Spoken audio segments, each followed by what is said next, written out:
Yeah. What's good, y'all? How y'all doing, man? It's episode 100 because we in this bitch, man. We made it. Rolling trips. I don't know if I can say that. Yeah, nah, definitely don't say that. Don't make me beep. Don't make me beep during the intro.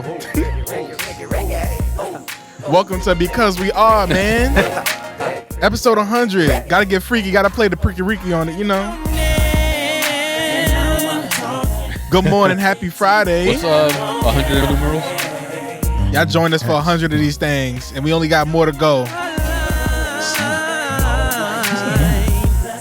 I'm at Tren. I'm here with Call Me That Hard. I'm here with Gobble _ We are the Because We Are boys, the real big three. Yeah.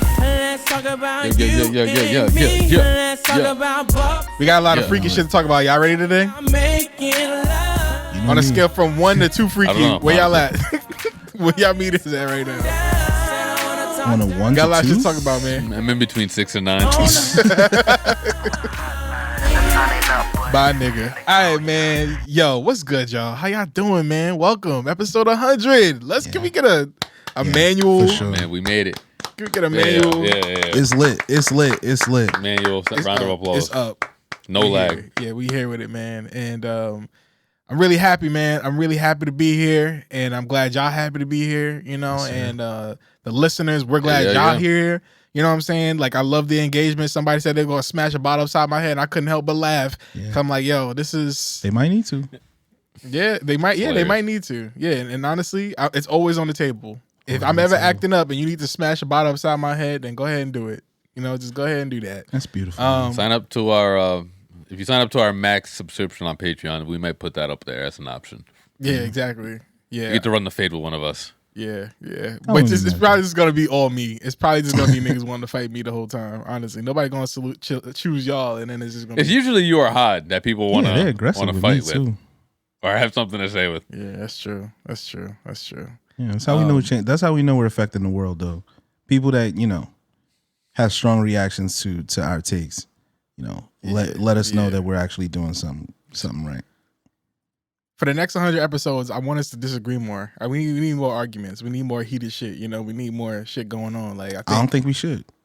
You don't think we should? You don't think the discourse is great? I think we need to. Gotcha. Yeah, you got me. You got me. You funny as fuck, man. Oh, man. That was good. That was really good. Dame, ask that question again that you just asked before we started recording. I want to get into that. I feel like that's important. Okay, yeah. Because you just said, we're the big three, and it got me wondering, like, who each one of us would be in the big three. Like, who's who? Who's who's Cole? Who's Dot? Who's Aubrey? Where do we fit? I might have to nominate myself as Cole because I feel like I'm the nicest one at all three of us. Cute. But you're very obviously Drake. I would disagree. Drake? That's what I was thinking too. Yes, you're very so. obviously Drake. Yes. Yeah. Really? Yeah. Well, why do you say that? Because you I'm a want to play pervert? Switzerland. Like you would like people to believe that you're Switzerland, but you definitely do like low key antagonistic shit. But like you won't allow yourself to like be the villain in your own story. Like you're gonna still like portray yourself as the hero, even as you're being antagonistic. You're just gonna be like, yo, everybody trying to jump me. D is very clearly Cole here. I think so too. Because he actually does fuck with both of us. Y'all niggas got beef on the low. He actually does fuck with both of us. Shit brewing. Yeah, I think Hod definitely got some lingering shit on me, and honestly, that makes sense. It does make sense. That makes sense. And it kind of is like, and I guess Hod, because I mean he's the most lyrically gifted out of all three of us, and his shit is very layered. Like also, I would say we be clicking up. T, you were just here in Miami. Yeah, for sure. Niggas clicking up, but can I be legit? Yeah, 3 goats. We kissing and hugging. Yeah, for sure. That pillows. Yo. Damn, that's pretty good. I ain't mad at it. You know what I'm saying? I ain't mad at it. But like, I got no rebuttal. Y'all right. That works. That works for me. But I don't like how I'm losing this beef. Then, like, how do I come out of this? Like, how do I be high, man? I don't know if like, I don't know if you're losing. I think just I think again in this particular realm, right? Drizzy is just he has to stake his claim, right? You can't. It's to the point where like you gotta disparage him. You gotta get it, some chinks in the armor, because at this point he's got a good case. He's got a really good case against you right now, man. So you gotta just make sure people know that, and not just a you are too, not just like, oh yeah, you call me a hypocrite, but you're a hypocrite too. No, like you have to. There has to be something. You have to have some dirt. You have to. Right. I think you win if you can remove that righteousness from him. Okay. Well, this is a fair point, and it's a good time to mention that in case y'all missed it, we posted an emergency meeting onto our Patreon, patreon.com/BecauseWeArePodcast. Go and check that out. I went through a lot of mental, spiritual, and emotional hurdles because of technical Riverside fucking bullshit that went on. But that's just podding about podding, and we don't want to do that. So go check that out if you want to hear our takes. We're going to be throwing something up on YouTube soon, but this is going to be developing fast. I have a feeling that there's going to be some more shit coming tonight from one of them, because I do want to mention that Kendrick did mention back-to-back in his record, and we know how that went, so it's possible that he might drop again. We get back to that. Yeah. It's possible that he might do that. He said, I like that record. I might take that record type shit. He might do that. So it's very bad. If he drops a video, is it corny? And then we off this. We don't got to talk about this no more because we already talked it to death. And then again, it's a freaky pod. So. For Kendrick to drop a video, no, I don't think it's corny. Okay. I think what Ross did was a little bit different. Because he inserted himself kind of more or less. Right. Kendrick is actually in the shit. So I feel like given the video, what kind of video it is, it could be fucking hard, man. Okay. It could be so hard. Okay. Word. I'd be interested to see a video. I'm not really big on visuals on beef, on rap records, on like diss records. Doesn't really do anything for me particularly. You want to hear the beef. You don't want to see the beef. Just more so like I want your thoughts. Pause. Yeah, big pause. Nah, no pause. It's freaky all day. Well, I'm definitely pausing that. I'm sorry. Nah, you can pause it. I'm gonna play it. I'm gonna keep doing it. Resume. This might be the most pauses on this episode ever. The way I'm about to act, it's crazy. Keep going. Yeah, I'm just not big on disses videos unless we're talking about the greatest diss video of all time, which was What's Happening by T.I., where after claiming that T.I. was not from Bowen Homes, Shawty Low, did this whole kind of campaign. T.I. went in Bowen Homes, stood on top of the Bowen Homes sign and had everybody from the neighborhood come out and basically do that little Shawty Low dance that he was running with at the time. And like, that was hard. That was a very dope beef video. And I don't think there's been a better one because it just enhanced the lyrics. This ain't really hip hop beef, but Mariah Carey, Why You Obsessed With Me, had the fake Eminem in the video. That was pretty fun. That was hard. That's not beef? Yeah, that was beef. It's not hip hop beef. Not hip. Oh, okay. I thought not necessarily in the rap realm, but yeah. I don't know. She was blowing that nigga life away a little bit. She has some shit in there. He smoked her in that second round though. I'm not gonna lie. What did he say? I forgot what he said. He had the voicemail, the drunk voicemail. That shit was. Yeah, he had the voicemail, and it was real. Which wasn't a voice. That was so real. It wasn't a voicemail. It was like he was in the studio with her. Like you, again. I don't know if y'all ever like been in a recording studio, but like imagine like you got your girl, kind of like singing into the mic. Like that was what they were doing.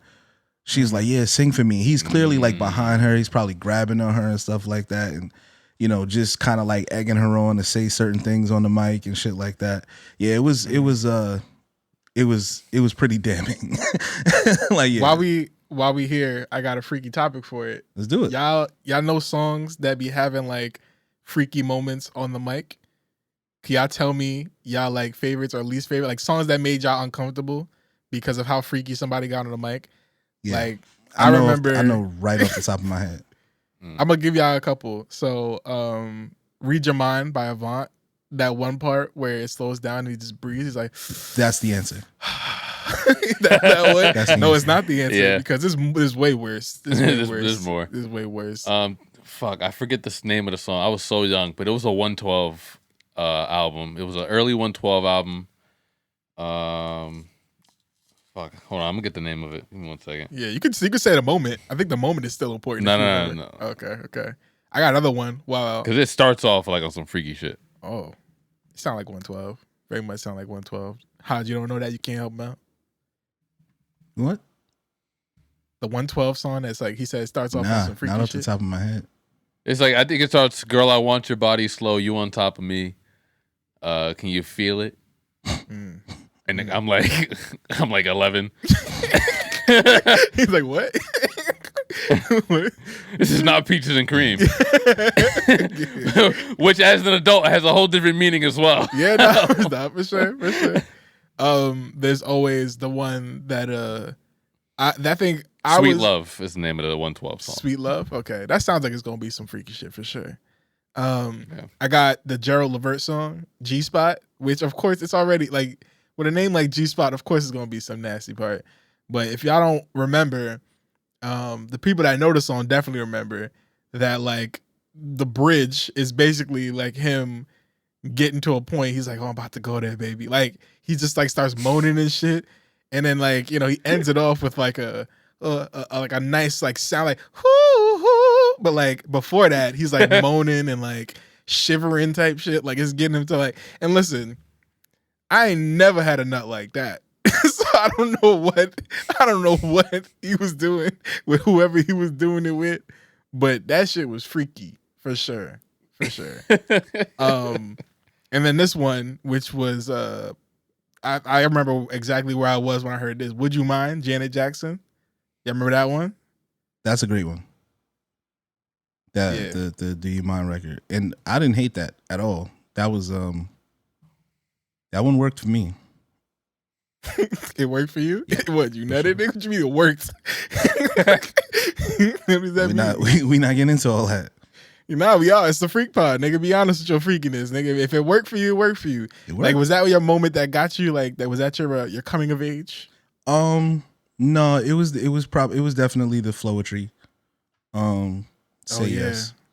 Yeah, she had one too. Yeah. The problem with it is like that was my mom's album. Like she played that shit. Oh, you know what I'm saying? So like, I'm like, what's going on? Yeah, why are you listening to this? Yeah. Did y'all ever hear the rumor that it was the other member of Flowetry that was making her do that?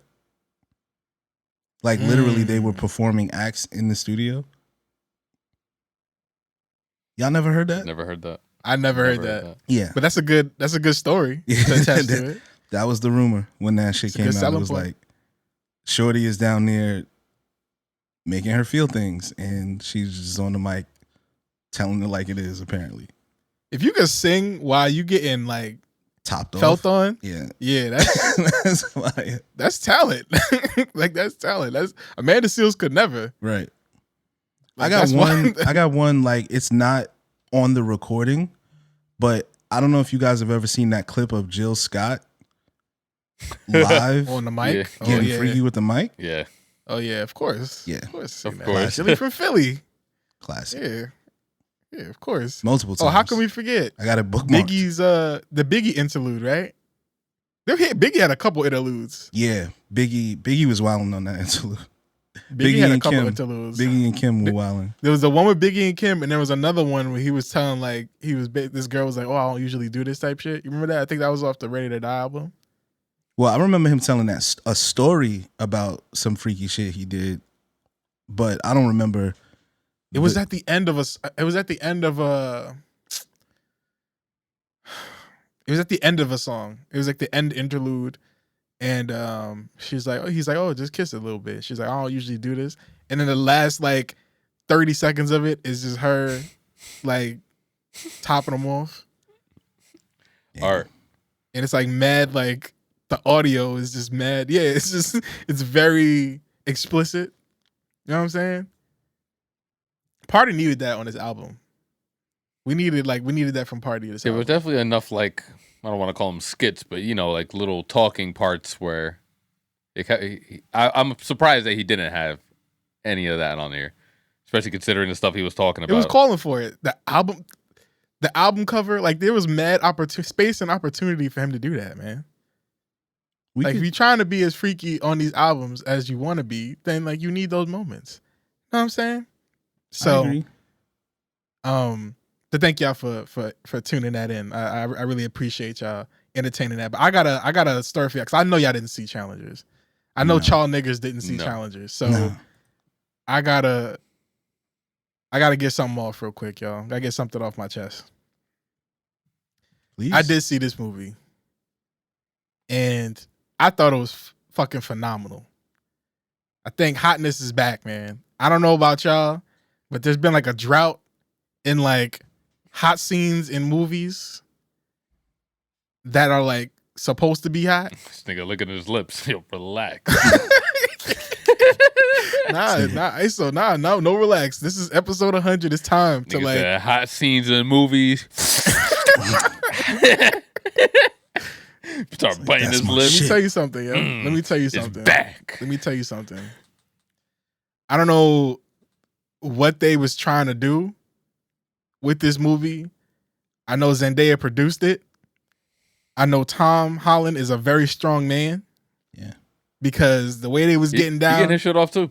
Yeah, he got his shit off too. He did get his shit off. Or somebody got his shit off, I would say. But man, this movie was phenomenal. I was in that movie theater. Shaking a little bit. It was going crazy. And the theater wasn't even that full. The theater wasn't even that full. Oh, number, space, and opportunity, huh? Yeah, it was a bit. Nigga, leg room. All I'm saying is Pee Wee Herman ain't that bad, man. I kind of if Pee Wee Herman was watching Challengers, I ain't mad at him, man. Yeah. That's all I'm saying. But that's not all I'm saying. You gotta. So obviously we've seen the trailers. My thought was like, what is this movie about? Like, because it seems like I've heard two sides. I've heard that it's a sports movie, but it's also like a romantic drama type film. It is a sports movie, but it focuses more on the athletes more than the sport, really. Like the life of 3 very talented tennis players and their relationship with each other. Yeah. So without any big spoilers, Zendaya's the shit. You know, she's pretty much like the top star. Yeah. Naomi. She's Naomi Osaka. Yeah. She's like the top star in her field. You know what I'm saying? She's about to go to college. And she's basically being headhunted by these 2 men. Like they see her playing. They love the way that she's playing. Yeah. You know how in tennis, like when you're watching it, like your head goes from back and forth? Yeah. Their heads was just stuck on her the whole time. You know what I'm saying? They didn't even care about what was going on over there. They cared about her and not much the match. But they loved how she looked.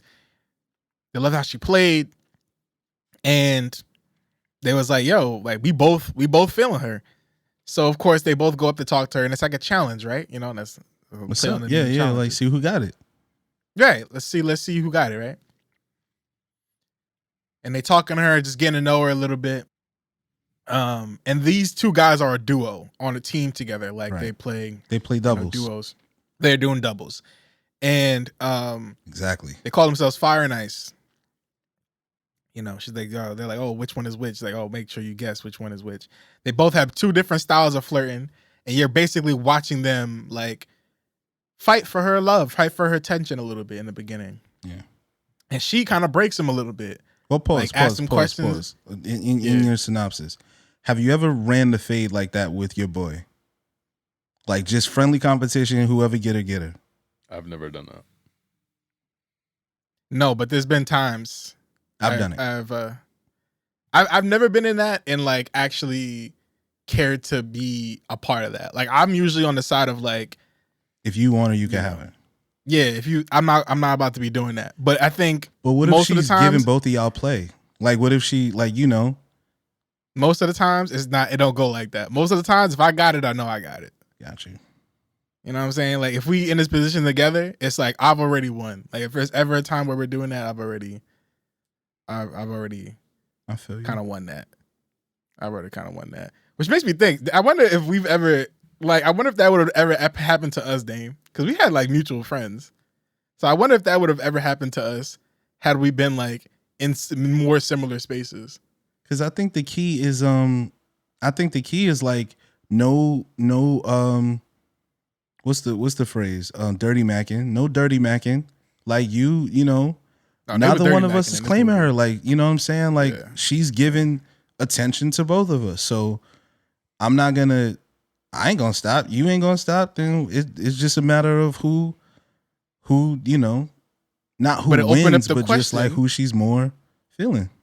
But that's the thing. The thing about this movie, it opened up the question, what if she wants both of us? Right. Then where do we go? You know what I'm saying? Like, where do you go from there? So, you know, to take a little break off this, how do y'all present that situation? If y'all were presented in a situation like that, how would y'all act? I'm not. You with your boy, she want both of y'all. It's so funny because this sounds like the Meg Thee Stallion story. Yeah, we're going to get to that. I told you, it's the freaky pod. We here. Yeah. We with it. I'm not going there. If that's your thing, I'm not going there. I'm sorry. I can't be a part of a trio. Yeah, that's not my thing either. Except for y'all. No Diddy. We talking like Zendaya level bad. Mm-hmm. Once you and your boy. You still not doing it? The thing for me is that listen, man, it's the freaky episode, right? My shit gonna get soft, bro. I can't know that you fucked my man. Like, let's be honest. Like how do you know that though? Because I know how I react to certain things. You know what I mean? Like there's a certain things that as far as like what would turn me on. Like I can't really fully like a bitch that is like fucking somebody else or like at least engaged in like that type of thing with somebody else. I can't do it. Yeah, not for me either. I can't do that. Here's the thing: if I can get first thing, if I can get a woman like Zendaya to like me, I'm pretty sure I can get another woman like Zendaya to like me. So I'll take my chances elsewhere. Talk that shit, D. Cook it. Yeah. It's a good point. That's it. Mic drop. That's all you got to say. Yeah. Nothing else. That's a good point. I've always thought that like there's again, plenty of fish or just, you know, nobody's really that original where it's like, yo, it gotta be that one. Like, nah, you could catch you another like racially ambiguous, there'll be like more athletic. Like you'll find you another one. It's all good. Yeah. So do y'all feel the same about like that, like two women that might want y'all? Like a woman and her friend? Like what if you're with one of your girlfriends? That's an interesting question. I don't think personally, I don't think I would want to split my time that way. But I mean, as men, you know, if we're single, if we're playing the field, then yeah, we might be juggling multiple women. If they're both okay with that, I don't think it's a lot of guys that's really out here lying as much as like women say. I think most of the time you have kind of accepted that you're not the only girl on this dude's like roster or whatever. And it's just another level of it of like, she just knows who the other girl is. You know, y'all kind of sister wives. I've seen it happen. Again, I don't think it would work for me because the way I interact in my relationships, the way I operate in relationships, it's a very, again, I don't know if I want to say this on the pop, but fuck it. I'm an intimate lover, shall we say. You know what I mean? Like I'm a very affectionate, passionate type of person when I'm in a relationship. So it's kind of tough for me to display that level of passion across multiple parties without it coming off, you know, I'm lying to somebody. Like I like one of them more than the other. So, you know, it would be difficult for me to keep that up. Okay, so y'all know team threesome ever, pretty much. Like y'all. Oh not on that no! type of time, I'm a Yeah, walk. listen to It's too. Yeah. It's too. If it's yeah. If it's the other way around, then it's a different story, different conversation. Well, that's what I meant. I I'm won't like, it's divulge one of your more than like, that, it's, but yeah. like if it's two girls that want y'all, like that's what I mean. Just like, for the time, because okay. So here's the thing: in the trailer, it looks like they engaged in a relationship.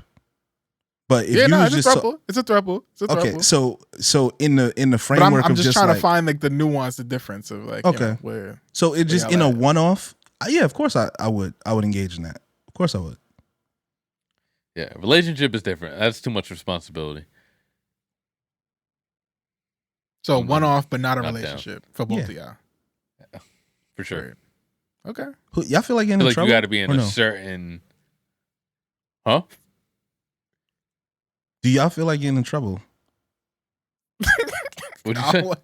Nah, I just I'm with whatever. What kind? With who? yeah. Say it's like your girl's friend, right? And again, let's play it like this. She's not actually so much interested in you as much as she's interested in your girl. But she realizes that the only way to have access to your girl is to also give you access. So in her mind, y'all are both dating her. Not necessarily they're both dating you. I feel like that could get really slippery. and really, sure. Yeah, you know how sticky it gets. Yeah. Anytime it gets to like a relationship, with multiple people, that's too much for me. I'm good.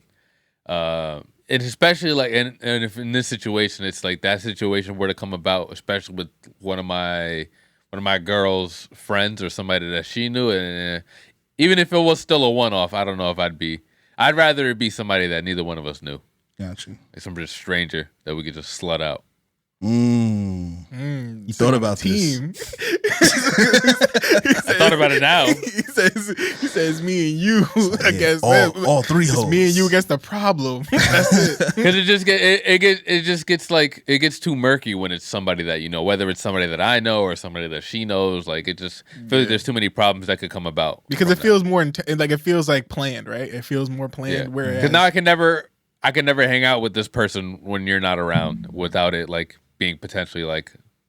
Yeah, we gonna go like, without why you. you just fucking with her now? Like, yeah, we gonna go without you type shit. Well, there are situations like that, right? Where people are like, we course. can all do this together, but don't do it without me. Pretty much, you know, like that's where it's like cheating, quote unquote, right? Where it's like we agreed to do this all together, but if y'all are without me, then or if we're without each other, then it's kind of like it's not the same. That's thing. not what the agreement was. Yeah. That's not what we agreed upon.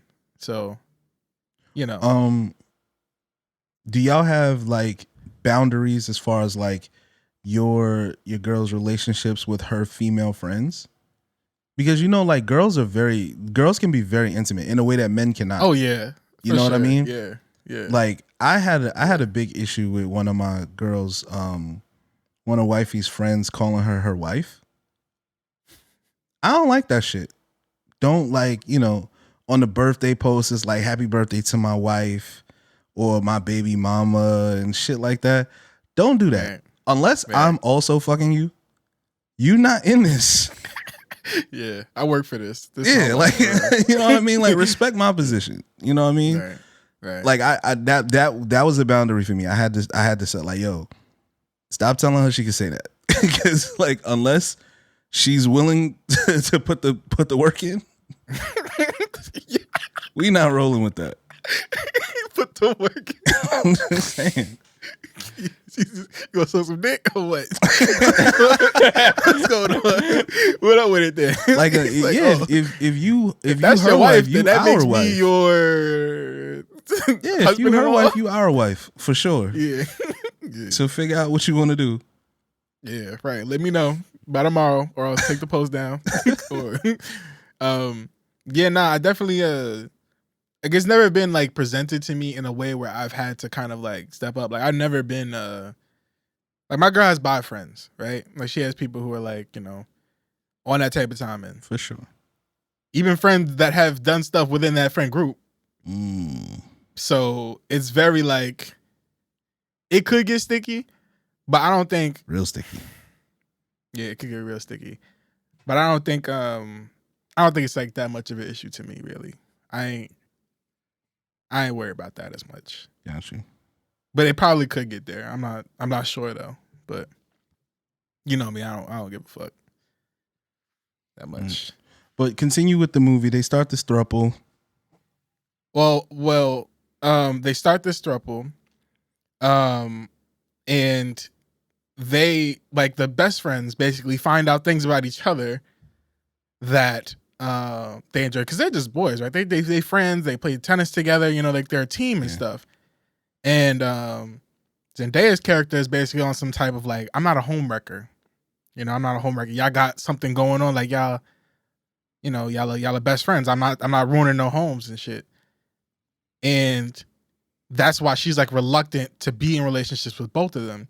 And again, long story short, she is in relationship with both of them, but one gets more serious, one stays a little bit more casual, and they're both kind of like fading away a little bit. So the throuple kind of just becomes like a couple. And that's not okay for one of them. And that's all I'll say. And that's why it's like, it like I thought it was going to be a messy movie. I thought it was going to represent polyamory or just like thruples in like a nasty light, like a negative light, something that you don't really look forward to. Yeah. But it was actually pretty positive. It made it look a little bit like more progressive, like in its delivery, which I appreciated, because I'm like, you know, y'all know how I feel. I always think that the way that people view these types of relationships are like kind of messy, and that someone is always getting the short end of the stick, and that it only works for people that are indecisive and stuff like that. Whereas it could really be something beautiful if people give it a chance. Just like, you know, just like another relationship can be beautiful for you if you give it the chance, like just a couple, you know. But I really think that people kind of have it in their head that it has to be, you know, I ain't sharing no person, I ain't da-da-da-da-da. Like, it don't gotta be so messy. And if it is messy, it's because that you yourself are messy. And humans are messy. They can be messy. But there's a group of people that don't have to be. And that's why I appreciated that other side for once, because it's usually the other way. It's usually like, don't do this because look what can happen. It's so drama. People get hurt. People die. Like, people get jealous. And it's like, yeah, but some people don't. Yeah. Some people don't. So I'm sure y'all have seen people that, I'm sure y'all have had people in y'all lives that y'all have liked, but not liked to the point where it's like, if they start to fuck with somebody else, you're going to be like vexed over it. Yeah, absolutely not. Like, there's levels to this shit. Like, you got people who you're like, yo, I don't want to see you with nobody else, you know, the people. And there's people you're just like, oh yeah, like, you know, I ain't sweating it. Do your thing. Yeah, do your thing. Like, I ain't sweating it. And it's like, I feel like it would succeed mostly with like two of those types of people that you really don't give that much of a fuck about, to be like, I'm gonna be with you exclusively. Yeah.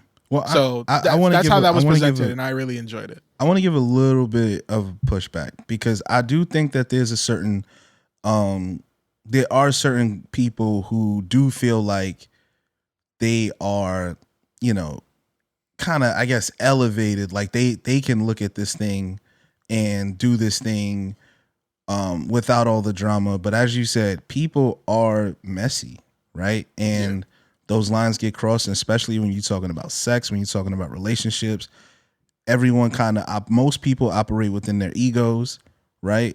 And what ends up happening is, you know, outside sources or outside pressures and societal pressures and all these different things that everyone else has to deal with will eventually rear its head. And it's kind of tough to say like, okay, there's like, we can just do this and it'll keep.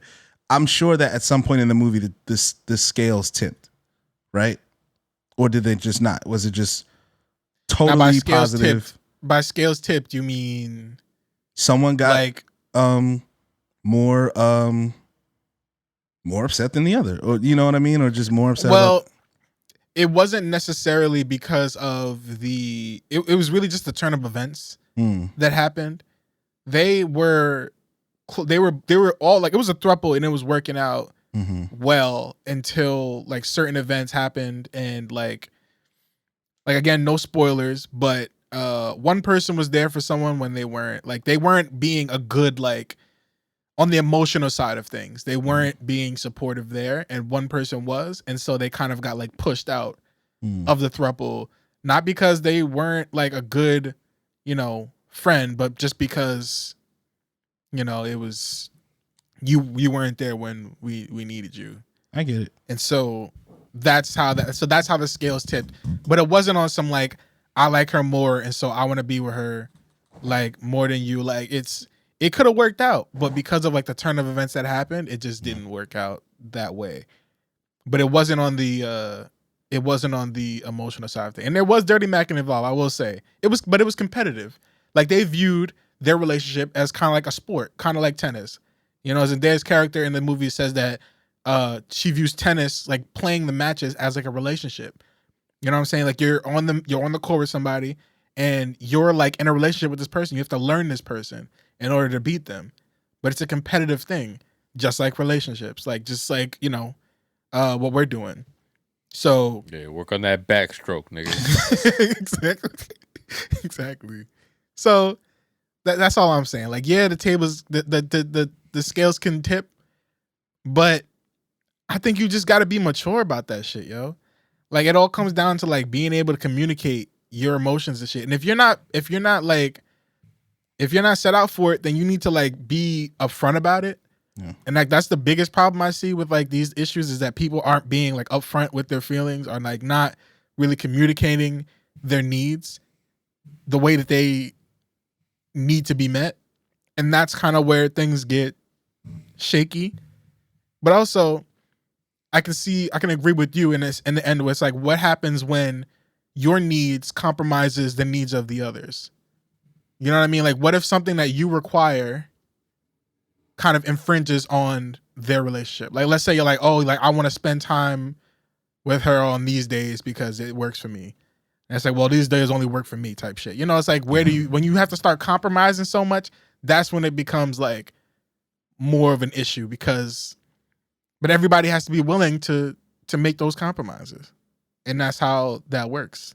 If everybody's on the same end of respect and compromise, which in the movie, they're not really willing to do, because things get blurred because of the friendship getting sour. There's one part of the movie that I just feel is a bit unrealistic. How old are they?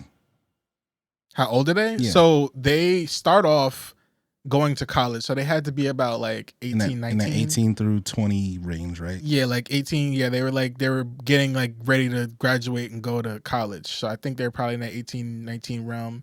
And the movie kind of like jumps around a little bit, so it spans over like, 7 years later, like while they're in college, and also like when they're older and got careers and shit, like well into their 30s. Yeah. So,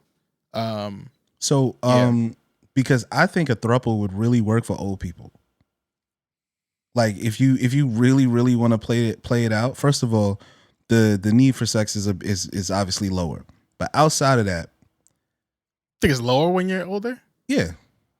I think it's a myth, wasn't that like disproven? But also, it's just, I feel like, well, I mean, I guess I don't know. I hope all the old people I know are not fucking right now. Like that, that would just be my they are. My goal. They are. They are. But maybe not the need, but the energy. What if you, the stamina? That's your partner passes away, right? Now you're 50 something years old. And there's another couple that are also in their 50s. Right? Or maybe they're in their 60s. Yo, instead of you being, by yourself and kind of being a widow, come join. You know what I mean? And now all three of us are kind of, like we're preserving the married life by, and it can work for men or women. You know what I'm saying? Like it can, I just think there's a market here. And I think older people, you lose your partner. Maybe there's an app for this. You know what I'm saying? Like, yo, can I join or something like that? Like, I lost my partner. Can I join somebody else's marriage? Because I'm a little lonely over here. You know what I mean? Like, I think it'll work out for older people. It should be an option. Okay, that's interesting. You say that. Just saying. I don't. Yeah, no, that's fair. That's fair. That's fair. But all in all, I will say to wrap up on Challengers at least. The movie's very freaky. Yeah, I enjoyed it. I gave it a 9 out of 10, but only because of the ending not having, like, it didn't have a resolve. But that's not the problem for me. It's more so I am curious about where they go from where they ended off, and like it doesn't seem like it ends in a space like, all right, like it ends, but like what was the central question? Like that's what I'm confused about. What was the central question? Yeah. Like what was it? I'm just confused on it because it's a solid story. It's very focused, but it's like, is this story enough for you to be like, this is a good movie? Like I definitely would watch it with other people to kind of get a gauge on how they feel about things, but also just to kind of like, open up conversations. But it didn't seem like something that I don't know. I wish I saw the movie because I really feel like you can tell it us works a for bit me. Spoilers, bro. Like I'm pretty sure me and Dame are not gonna watch this movie for at least another 5 months. Like it's not like on the docket. All right, so spoiler alert to those who listen that ain't seen the movie yet, but I'll tell y'all. The movie basically ends with one of them. So one of them is with Zendaya. Like they're married, they got kids. They're like, they have like a couple / business relationship. And the movie basically ends with them competing against each other. And one of them basically being like, yo, I fucked her, but not saying it explicitly. But the reason why they're able to communicate that to each other is because of like a secret that they made with each other a long time ago. And it comes back later on in the movie and that same message is relayed.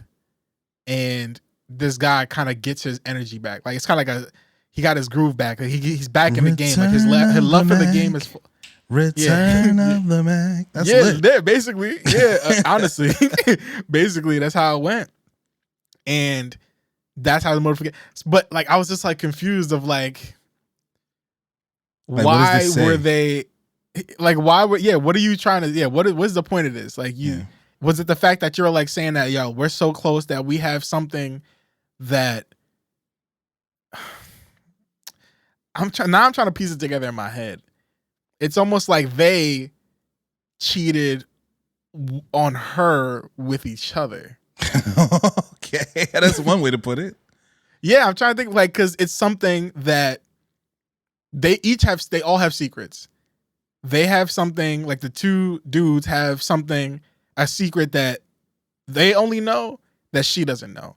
So now they have secrets and like their love for each other kind of gets rekindled because of the fact that they have this bond. Like they have something that she doesn't know.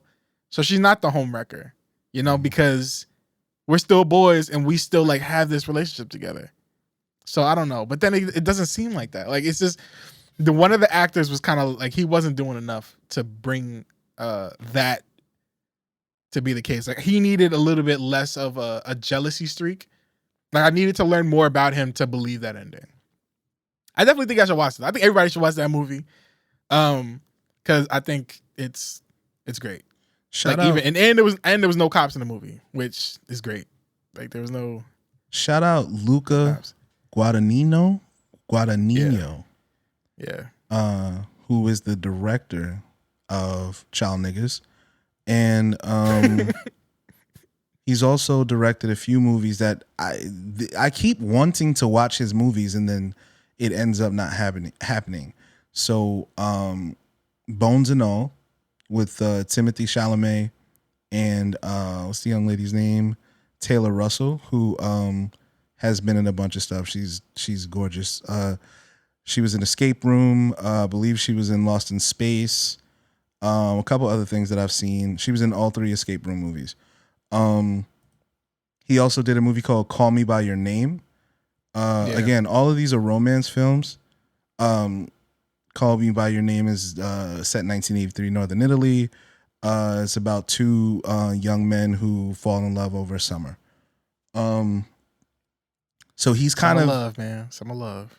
yeah, he's got this tone, right, in his films that I think this young love that he's really likes to explore, and even like the dark parts of that.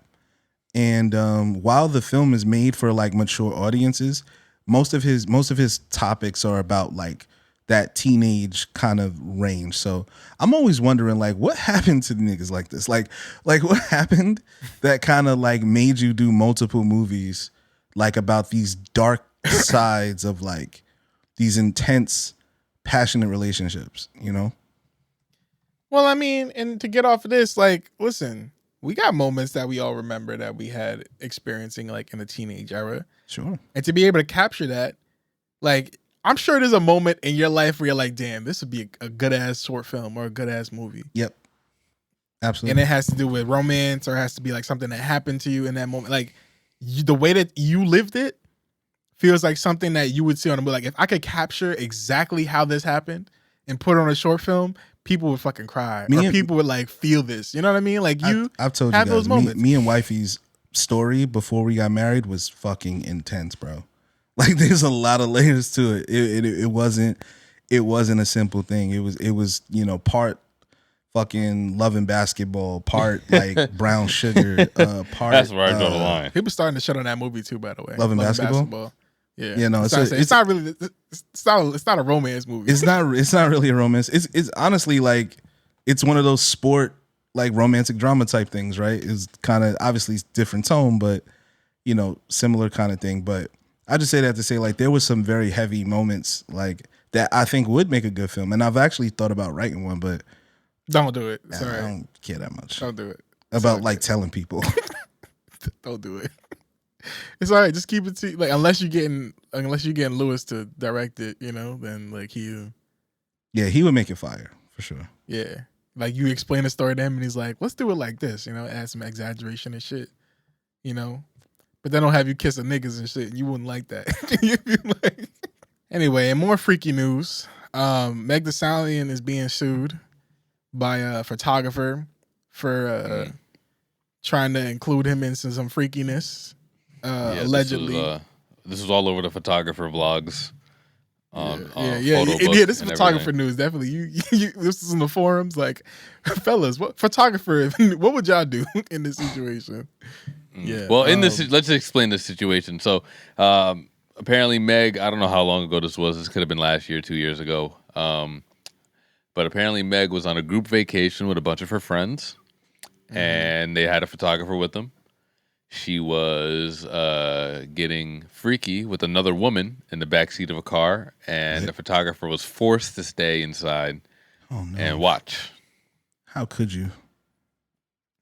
Meg. So that's the story. That's really the story itself. There's definitely a different breed of niggas out here these days, and photographers specifically.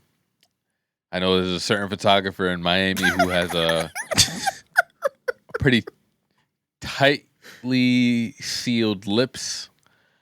If that's what you want. Yeah. They could get loose too, Whatever you need.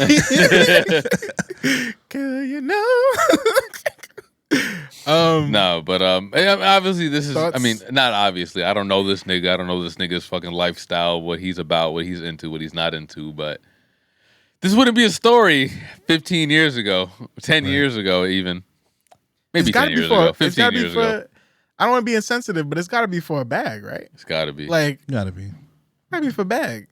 Like, even if I'm enjoying it, like, I'm not going to lie. I thought about the other day. I was with a really rich person the other day, and they kind of like tapped me on my shoulder a little bit. I was like, damn, could I sue for that? Like, I was thinking for a second of like, but he was a nice guy. But still, I'd be lying if in my head I was like, Did he tap me or rub me? Yeah, exactly. Exactly. He complimented me too. I was like, I don't know. Anyway, but like it got to be for a bag, right? Like why else would you sue? Like, why else would you sue like Meg Thee Stallion for like making you watch something? Like, how much did this like scar you to the point where you feel like you gotta sue? Like you're basically just watching porn. Yeah, and you had the camera on you too. Yeah. Come on, man. I think my bigger issue with this is that like when someone sues someone, people get reports like, you know, honestly, obviously this similar thing happened with Lizzo, right? You hear the report, the court document that was presented before any facts are found, just what the accusations are made public via media, are made public via TMZ or whatever. And there's no chance for the artist, the celebrity, or whoever it is to kind of refute, you know, say, hey, this person is just making all this shit up. Because like it could come down to like this person was an active participant or whatever the case is, but the celebrity is not allowed to like defend themselves in public, but the accusations are always made public. And I just find that weird. And again, this is not even a defensive Meg. I'm sure that nigga was stuck in that car while she was getting her pussy ate. I'm 100% sure that happened. But, you know, it's just one of those things where it's like, why are those things made public before we know anything, you know? Yeah.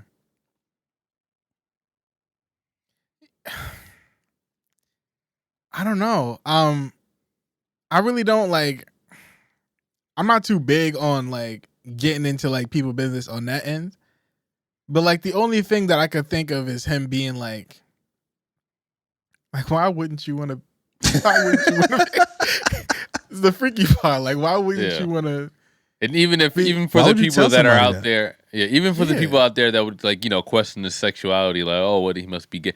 Now, but I feel like a gay nigga would still be into that shit. Gay niggas still watch because it's straight women who would still watch.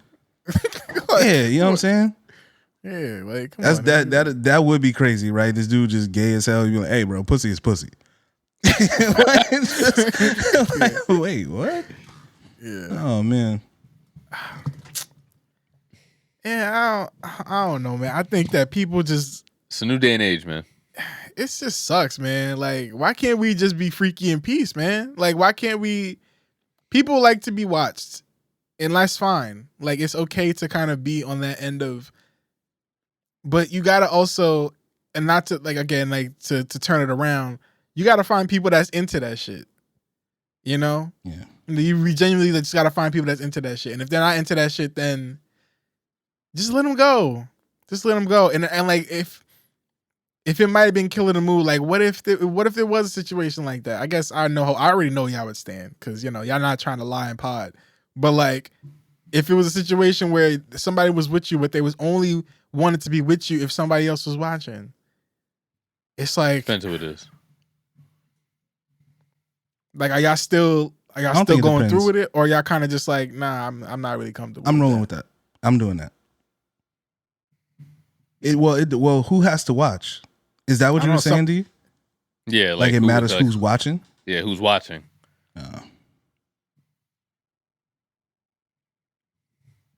The photographer. Yeah, that nigga. It got to be him. It got to be a photographer. Got to be somebody in that situation. Like, I think people need to just loosen up a little bit, man. I think everybody's so tight on shit.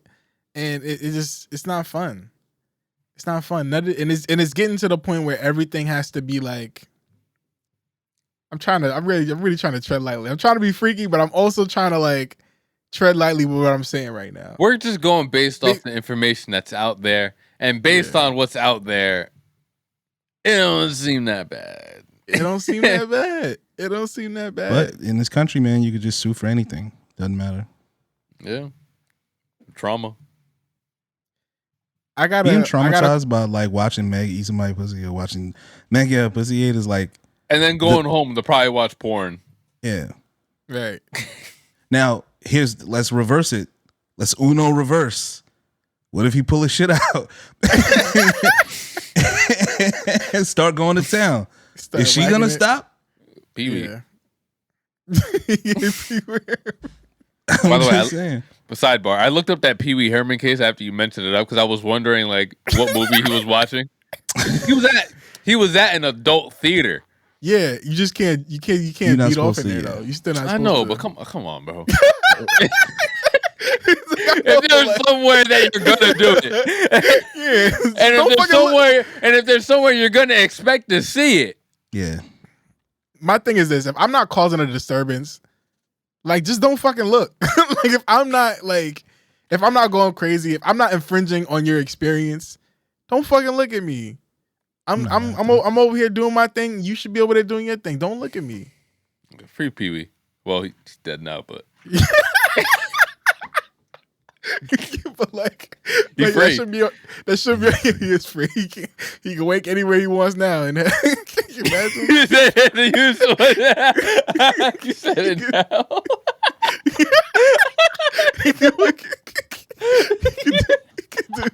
He can do anything he wants. Yeah, y'all some freaky niggas, man.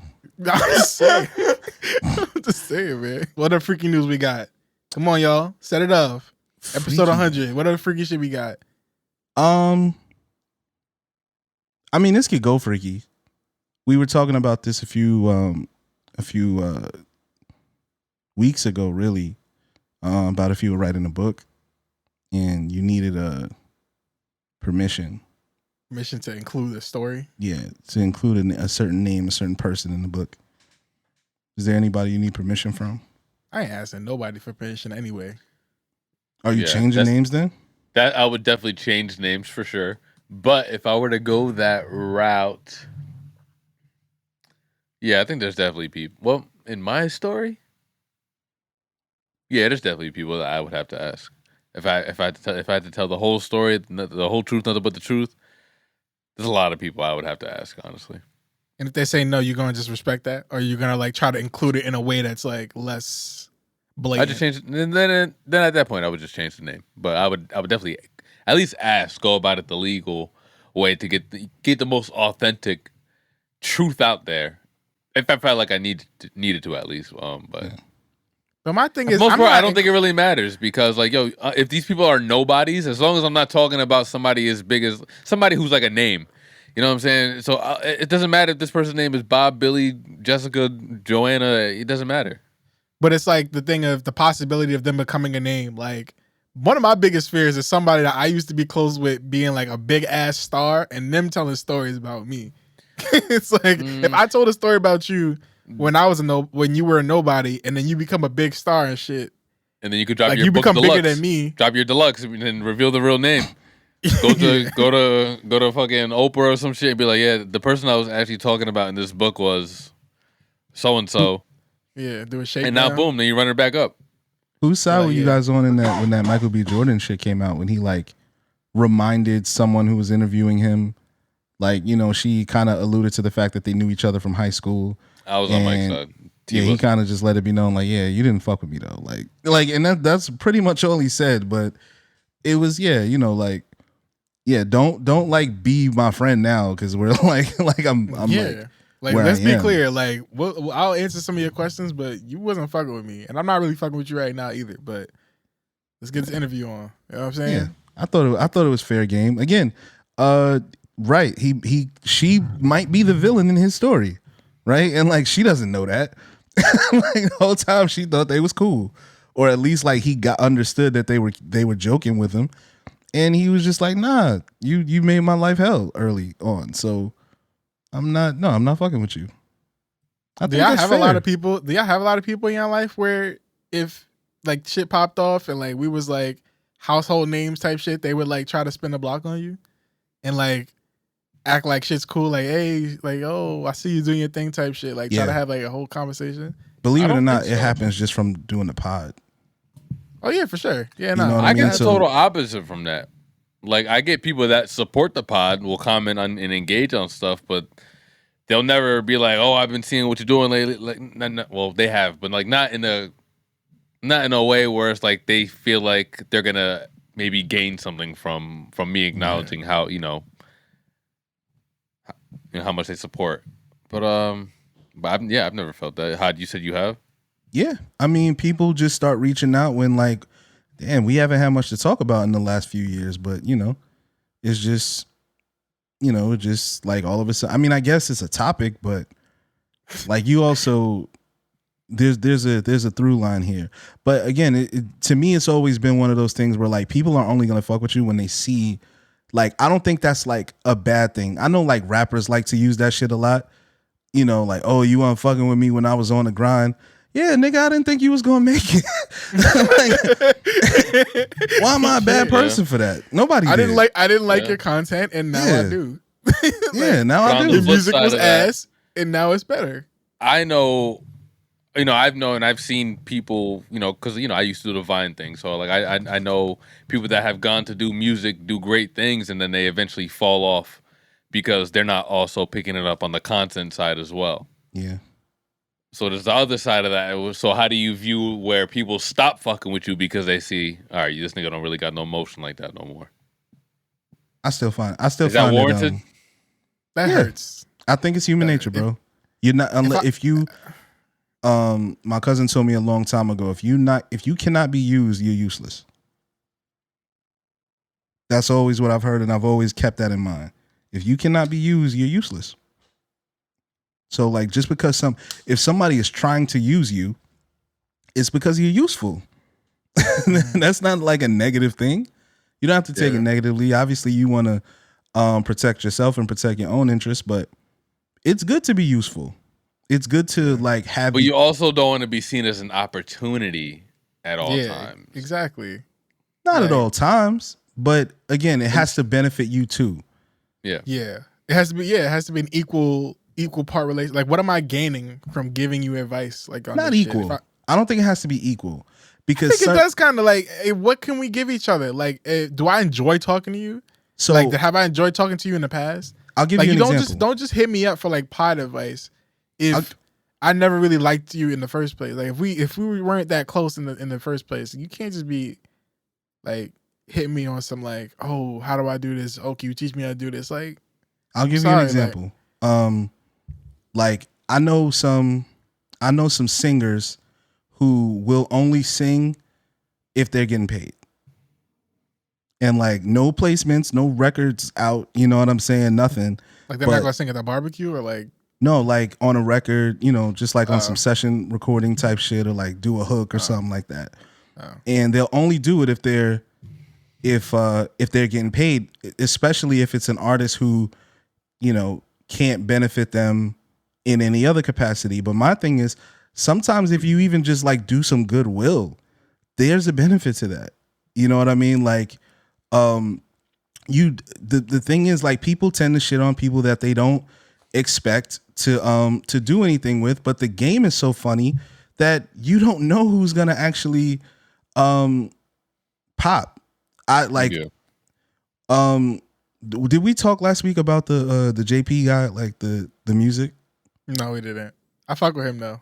He's hard. The music is hard. I mean, clearly. And I think like 19 or something too. You want to talk about a freaky nigga? He got stories. Yeah. You ever made a bitty hit her knees? You ever told a bitch I got G's? No, you haven't. Well, guess what? I'm JP. Like, I'm sure his phone is going crazy right now. Yeah, for sure. His phone is going crazy right now. And would you have been wrong? Oh yeah, nah, for sure. Yeah. Would you have been wrong to assume this nigga was never gonna make it? But also, come on now, like that's industry shit because he also kind of like he was a D1 athlete before this, so his phone was probably already blowing up. Yeah, that's fair. Well, I don't think he was D1. I know he was a college athlete. I don't think he was D1. College. He was D something. He's one of them D's. From what I'm hearing, he was playing with D. Yeah, not Dame, but other D's. Clearly. Thanks. But yeah, like even when I listen to the music, it's poorly mixed. It's a vibe, and honestly, his energy is so infectious that you kind of gotta fuck with it, right? Yeah. So, but if I'm just one of the homies, like, yeah, nigga, I didn't think that shit was gonna work. Like, I'm surprised you did. Yeah. So yeah, no, I don't think it's like terrible that people don't necessarily like are not like ready to ride with you as soon as you pop out. I don't think that's really like super relevant. It's just annoying though, man. Like, yeah, it's annoying. Like, if that shit happened to me, like, don't start like I know there's like a big majority, and also I kind of give the benefit of the doubt to the algorithm. Sometimes people just won't see your shit unless it's going up. Yeah. You know what I mean? Yeah. Like sometimes I'll give that benefit of the doubt. That's cool, whatever. But for the most part, don't start like hitting me up like we friends and shit. You can support, cool, but like don't don't hit me for no like real big advice. So I ain't got it for you. And definitely and don't if it's people that I used to like, don't try to hit me up now like on to give me some play. It's just too late. It's too late. I'm above your tax bracket now. here's a let's Uno reverse it a little bit. Have you or would you spin the block on someone now that you're up? Yeah. Now that I Now that myself, okay. Now that you're up. Yeah, like on some Great Gatsby shit. On some great exactly. Yeah, on some absolutely. Great Gatsby shit. Hell yeah. I'm throwing a party and I'm inviting you to it. Yeah. Yeah, I'm doing that too. Yeah. Sure. Y'all fell out. Y'all didn't have y'all last meeting went poorly.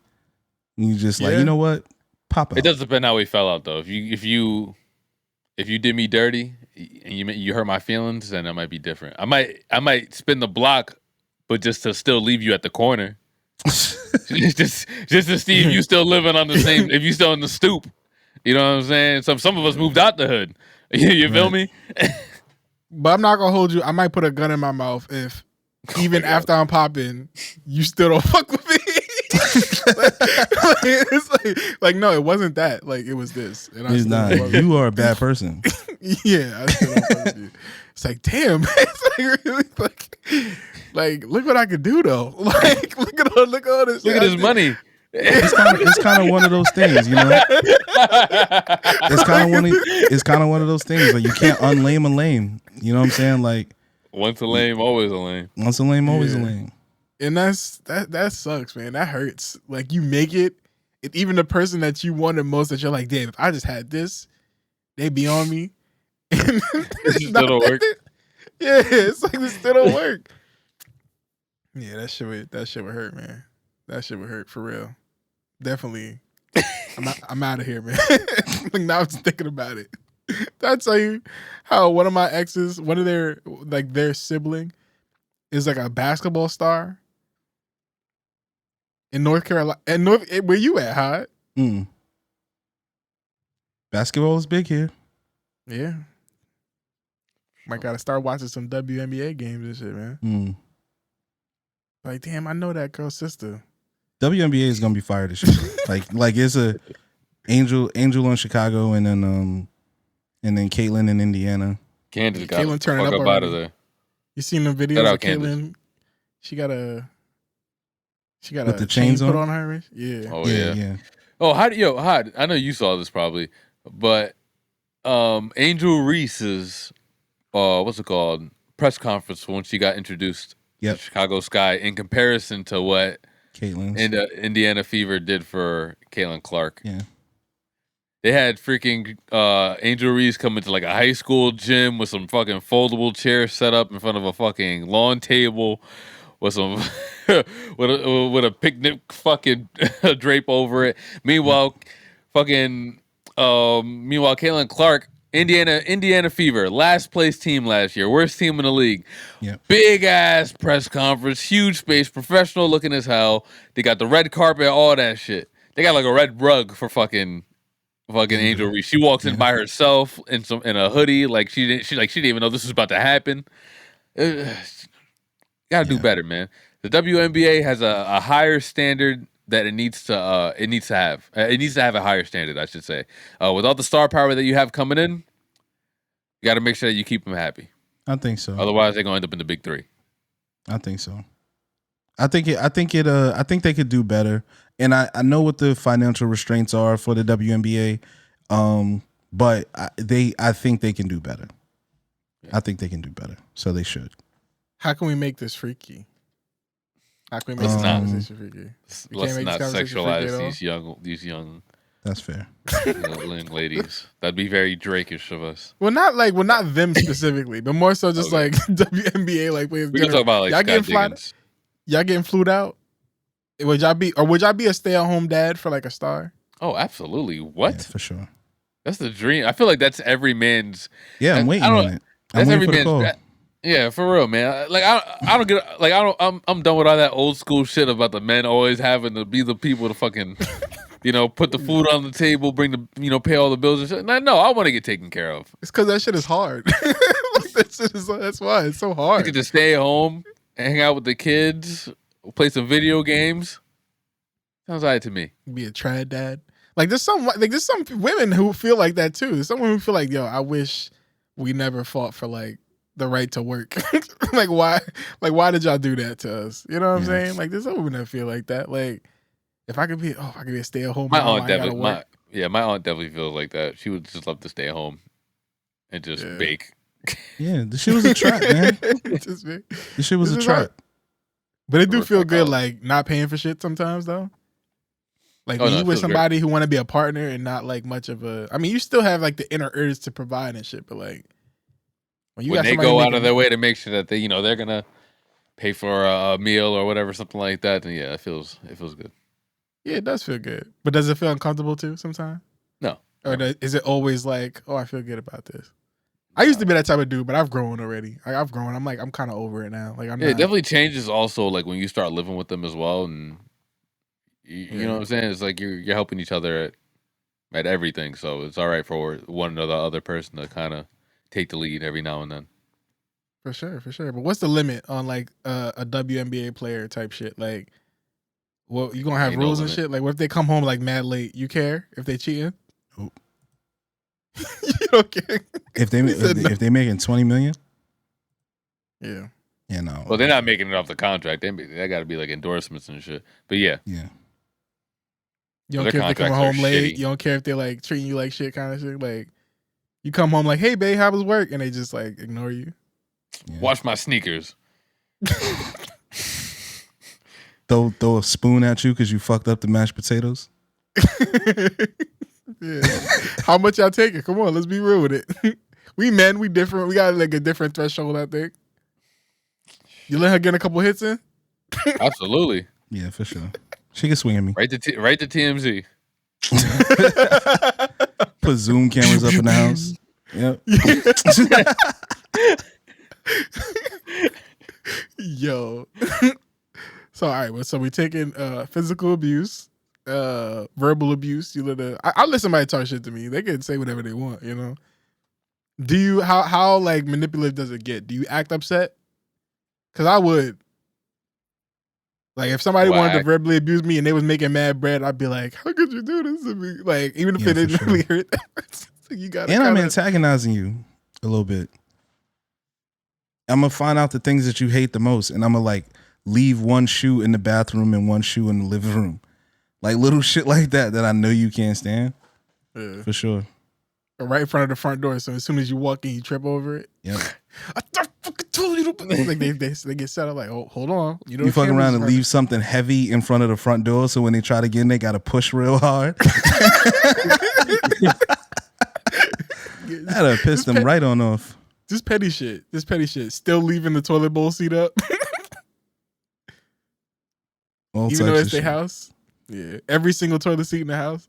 Every SOD. Yeah, just leaving them up.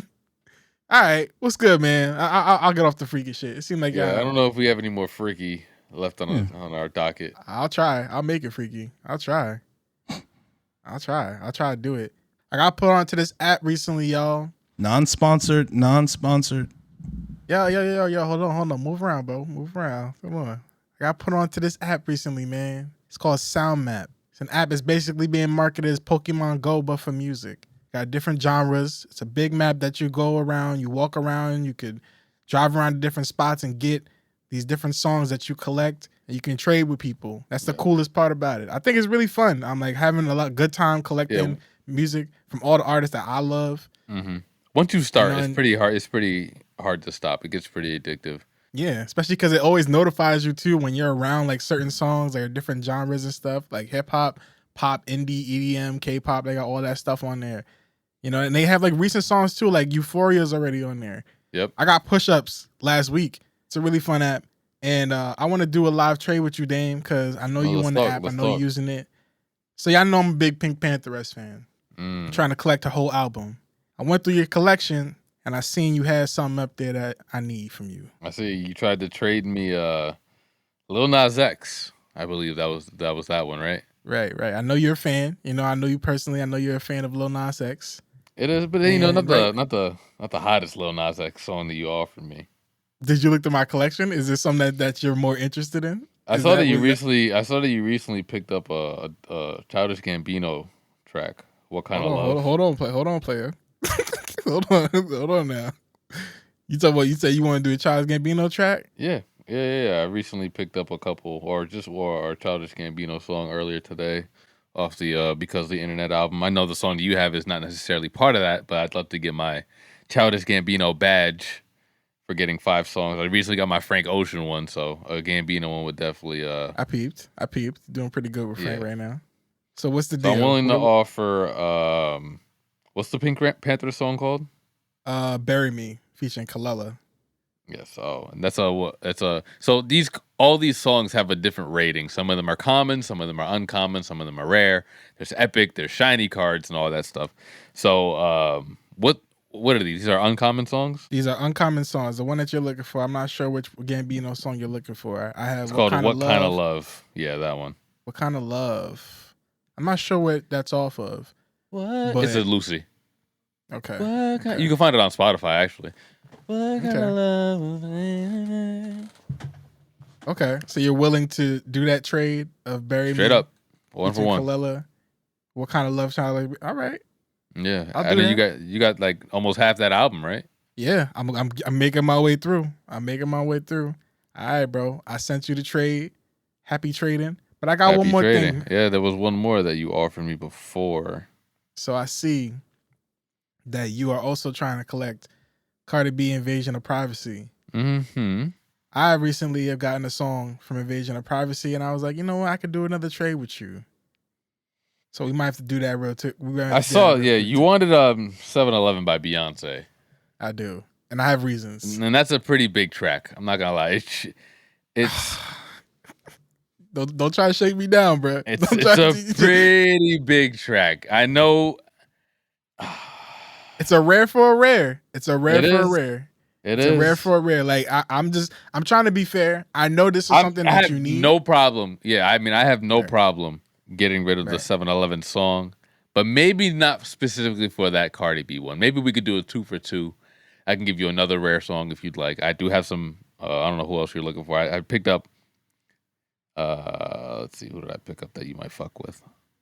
Some rare shit. I was looking through your collection. I was trying to find more stuff that I might be interested in. I have some Weeknd, some Drake, Fire and Desire.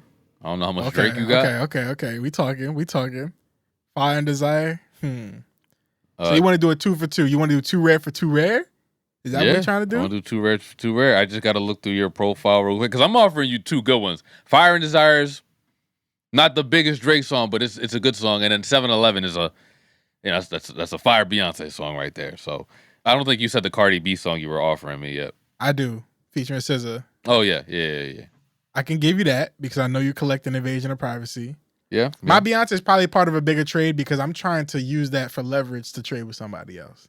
You know what I'm saying? So it's part of a bigger thing. I'll be up front. I'll be honest with you. I am trying to make some moves. You're kind of using I know you, and I know you don't really. I know you're not really. Like you're not too big on Beyonce. So I know you could part ways with it. I definitely can. I'm looking through your rare tracks right now. I see some Jay-Z. Don't kill me, man. Don't kill me, please.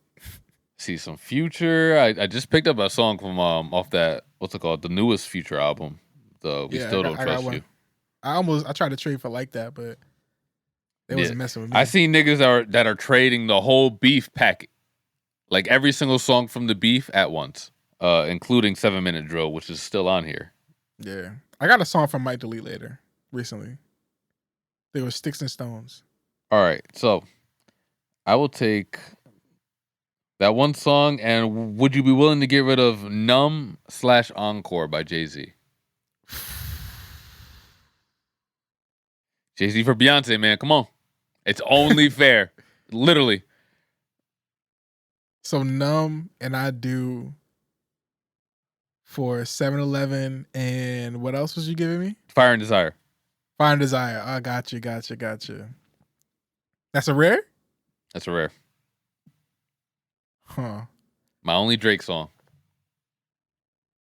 And my only Beyonce song. Chime in real quick. I like the trade, Would you do this trade? We trade in 2 rare songs for 2 rare songs. I'm trading with Damon.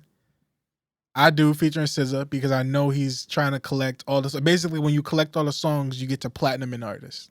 I do featuring SZA. Yeah, And I do. not- Cardi B featuring SZA. Cardi, okay, the Cardi record, okay. The Cardi record, yeah. And NUMB/Encore off of which album was that off of? It was That the was on the collab album, Jay-Z and it was the Right. mashup album from the Black album. Right. Yeah.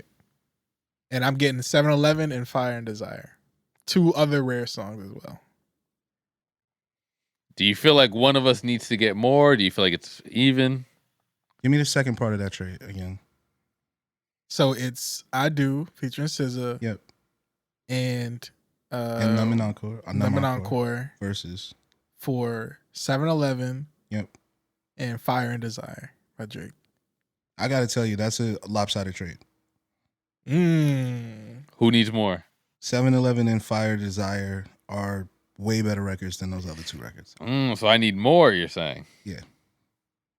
Yeah. Let's see. We can You throw an might get- uncommon. I'm not going to take another rare from you. You're gonna give up Fire and Desire for fucking Cardi B and SZA? Like, no thanks. Well, think about it. But if you're trying to make a collection, right? You kind of Sure. need these important songs to like get through the whole collection. You make a playlist, so you have it all together. You know, so I know it's important. I'm looking at that. These songs aren't gonna fill any of my collections. They're still good songs, but like I'm really using one of them for leverage for other trades. So I do need to make that clear. But What about again, that's not I important. need. That's like, What about a weekend? Do you have weekend? do I have the weekend? Are you really not fucking with this Lil Nas X, man? I'm trying to come off this.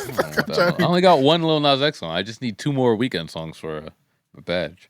Let's see. Weekend. I got Popular. With Never ever Playboi heard that song Carti. before. I never heard that before. Popular. That's all I got for Weekend. All right. I got some Uzi shit. I got Tiger. How much Pac do you have Oh, hold on, brother. Well, outside of here's outside of that epic one? Yeah, because I didn't think I got. Can you You get have, away? can you get away? Yeah. Can that get away from you? Yo, I like that. That's a really solid record. I wouldn't mind it. How many coins you got? Not a lot. Not a lot. I won't shake you down. That's solid. That's fine with me. I'm not collecting Pac. I'm not too big on the Pac collections, so I can do that. Let's do it. That's Sound Maps. I'm having a good time. I'm having a really good time playing this, yo. Like I know I'm not supposed to be doing this, but I definitely be collecting songs. Like, you know, On the road. while I'm on the I drive to certain spots to get songs. The other day I drove to a way station to get an epic song. I was in the middle of nowhere. I sent Dame Yeah, a video of me getting this song. No, he FaceTimed me. He got out of the car. He was in the side of the road, middle of fucking nowhere. Just one car just driving past. And he was like, yo, I'm wilding out right now, bro. I'm down bad. If you guys already have Sound Map, you can add me. My name is Godbolt. Tren, I think you're what? Trendalas, right? Yeah, you already know. I'm Trendalas. Trendalas everywhere. Godbolt, Godbolt, with the Frank Ocean badge proudly next to him. Yes, sir. I'm opening another drop as we speak. Let's see what I get. Oh, hold on. You put blue. Don't be. Don't. You take blue off. It's Fire and Desire in 7-Eleven. I put blue. Oh, I put the wrong Pink Panther song. Yeah, and it wouldn't even. And so the thing with the trades is like it won't let you trade. Like even if I did accept this trade right now, it wouldn't work because I already have blue. So it doesn't let you trade for songs that you already have. You can only have like one version of those songs, unless it's different versions. So like there's an example shiny, where it'd be like a shiny common version. Yeah. like a shiny uncommon, then I'd be able to do it. But because I already have it, I wouldn't be able to do it. What was the other song? 7-Eleven and what? Fire and Desire. Fire and Desire. All right, it's up. Submit. Pleasure doing business with you, homie. Good doing business with you, sir. Nice. We good. We did that. And I'm that much closer to getting more songs that I want. So thank you for doing that, my boy. Good Thank trading. And As always. yeah, yo, I definitely get on this app. It's fun. It's really, really fun. I'm having a good time. It's very addicting. And it's something to do. Like sometimes when you commute and you don't know what to do on your phone, It's good to just open up the app and collect the songs along your way. You're on a train, you know what I'm saying? Like And you an Uber. getting a ride in an Uber. It's the best in the Uber. Train might be a little bit too fast. Like if there's like OD. if there's like multiple songs within like the same radius. But All right, maybe if a you're bus. if you're in an Uber or on a bus, those are probably the best places to go. You'll easily get you'll definitely get like 15, 20. Yeah, just like you'll on a 30-minute ride for sure. You'll stack up. And remember, you can always focus on your favorite artists. There's different like boxes that you can loot boxes that you can open up to get your favorite artist specifically for coins that you collect throughout the game. The app is free. You know what I'm saying? Like you don't have to pay for anything. You just gotta play. You know, and you'll collect some stuff. So definitely get on that, download that. And shout out to the good people over at Pod Air doing this. You know, like they're doing the good stuff. And I see this app really growing. I think there's a lot of potential for it to grow, for artists to kind of like become a part of it and kind of get you to support them by getting your whole collection. Like I would love for Pink Pantheress to acknowledge that I got her whole discography on my collection. You know what I'm saying? Like that seems like something that artists can get into. You know what I'm saying? So I think it's really fun and it's going to grow because it's a fairly new app and I believe in what they're doing. So shout out to them. Shout out to SoundMap. Definitely download that. Get into that because it's a lot of fun. It's a lot of fun for sure. Let's go, man. Let's talk about it. Let's stay on the what else? What other freaky stuff we got? We want to talk about freaky music. You want to talk about I was about to say you want to get into P&D's album. Yes, sir. P4 dropped. My Cancer Brethren. That album it's really good. It's really great. It's really top great. to bottom. Yeah. I'm really having a good time enjoying this album. Like especially at night when I'm driving. You know what I'm saying? Put that shit on. You know it's good. I wish I was on vacation listening to it too. Yeah. Because let me get your too early response on this. And off of first week or how long has it been? 2 weeks now, right? No, it's been a week. It came out last Friday. Off of first week listen, how would you rank this? Pretty high in the P discography? It's higher than P3 for sure. It's higher than P3. P2 is pretty damn like it. I can play it all the way through the same way that I play P1 and P2. But those are my tops, man. Are there too many skits in this album for you? Yeah. That was my big takeaway. It's hard to put a lot of these songs on playlists because of how like they end or how they begin. Yeah, mostly. But that's like the thing about like these P albums is like I can listen to them all the way through. Like it's kind of like an experience. It's hard to put them in playlists, but like this felt like a story. Yeah, a freaky ass story. Yeah. Which I'm always on that type of timing, so I was enjoying. I mean, you know what to get. You know what you're going to expect. I wasn't rocked. Nah, I know you know what to expect from what the album cover looks like. You know what I'm saying? So he was on this type of timing. So. But yeah, and did you notice that he has the same woman on multiple different like covers, like cover arts? Why did he choose this photo? Yeah, because it was even if you go on like his Spotify, it was most tempting. Man, I wish Spotify gave you an option to customize album covers because I can't put this on at work and like somebody passed by the iPad and they just see fucking tramp stamp. Yeah, you get reported and shit. Oh man. Oh yeah, real woman. Yeah, it's the you got the A. She's like resentment.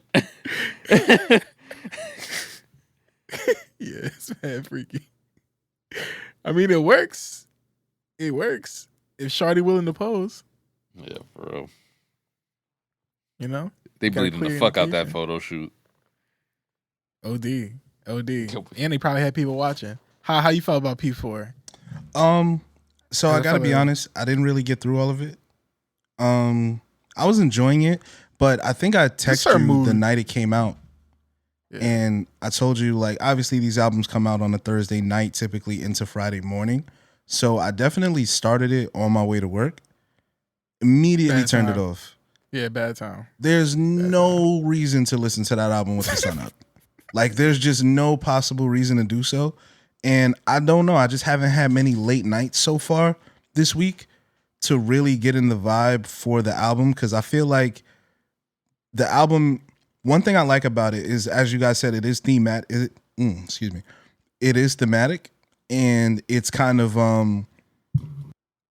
yeah, it's one of those albums that literally, you know how people talk about the vibe all the time, right?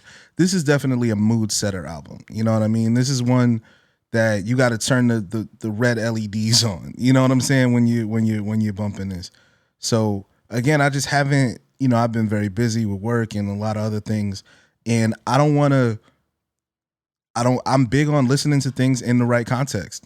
You know, we talked about how do you listen to albums, and that context has not come up for me yet. I'm sure it will, but I found myself not really enjoying it, which is why I turned it off, because I know that it's a good album, but I'm not there. So No way, you just got freaky that. nigga. You got that though? You changed it? I didn't get it, but I need this. Okay, yeah, no, that's an option. You can the jingle, right? The jingle That's is available. fire. Hold on. That's like a rare song too. Like people trade like top dollar for that. Oh shit, my volume's down. Well, y'all know what the drum sounds like. Y'all know this No, sound. no, I never heard it before. What does it sound like? Not familiar. Oh, y'all not. Yeah, thought y'all was Nah, familiar never. with game. My fault. Y'all some Nah, casuals. Never heard that, man. That's it's very new to me. So what is it? It's like a jingle that plays before every video or something? Is that what it is? Or the Pornhub exclusives. Yeah. Okay, interesting. Fuck y'all niggas, bro. Like, you know I heard that shit. You know. Come on, bro. You know I'm Freaky T, aka T Diddy. You know I heard that shit, man. You know. I'm gonna get it before the episode ends. Oh shit. You go trade for it. Imagine, Yeah, when they trade got for that the Beyonce. Fuck. Trading 7-Eleven for the Pornhub jingle is crazy. Yeah, that is wild. Yeah, nah, I gotta share a story involving PartyNextDoor. So I actually listened to this album. I was reminded of a failed threesome attempt because one of somebody that I was with, this album was playing, like P2 was playing, and she was trying to initiate a threesome, and it didn't work out. But the album was playing, so I'm always constantly reminded of that time. Sometimes when I listen, it doesn't happen anymore. I still enjoy the album, but at some point it was like, damn, what could have been? Yeah. Y'all have any songs that were ruined for you because of like moments that you've had with them, like that were playing during certain moments? I stopped listening to music when I argue too. Sometimes, like if it's arguments or something that like you might have heard a song in a. I'll be honest. You ever hear a song in a porno and you're like, damn, I can't. This song feels weird now. No. No. Damn, too deep. Damn. I only like when I porno get into car accidents. Like I haven't listened to Sweeter Man by Drake since I got into a car accident. Listen to it. Damn. And I love that song. Loved. People always post memes about that too. It's like, damn, imagine if you had died to Sweeter Man. Like this shit just keeps running. Like people post memes like that shit. It's like, damn, the song that keeps, you get into a car accident when a song's playing, but it just keeps playing. Oh yeah. Yeah, I don't mean to get dark. I'm sorry, but like people talk about that. People do memes about that. It's like people like are imitating like the car accident and they turn it down like when they get into a car accident or some shit because they don't want to have the people that come to get them listen to it. No, It's like I would hate to die to Lil Uzi Vert. I'm sorry. I wouldn't like to die to Michael Jackson. Don't stop till you get enough. Got enough. That song is too hype. Imagine they come in.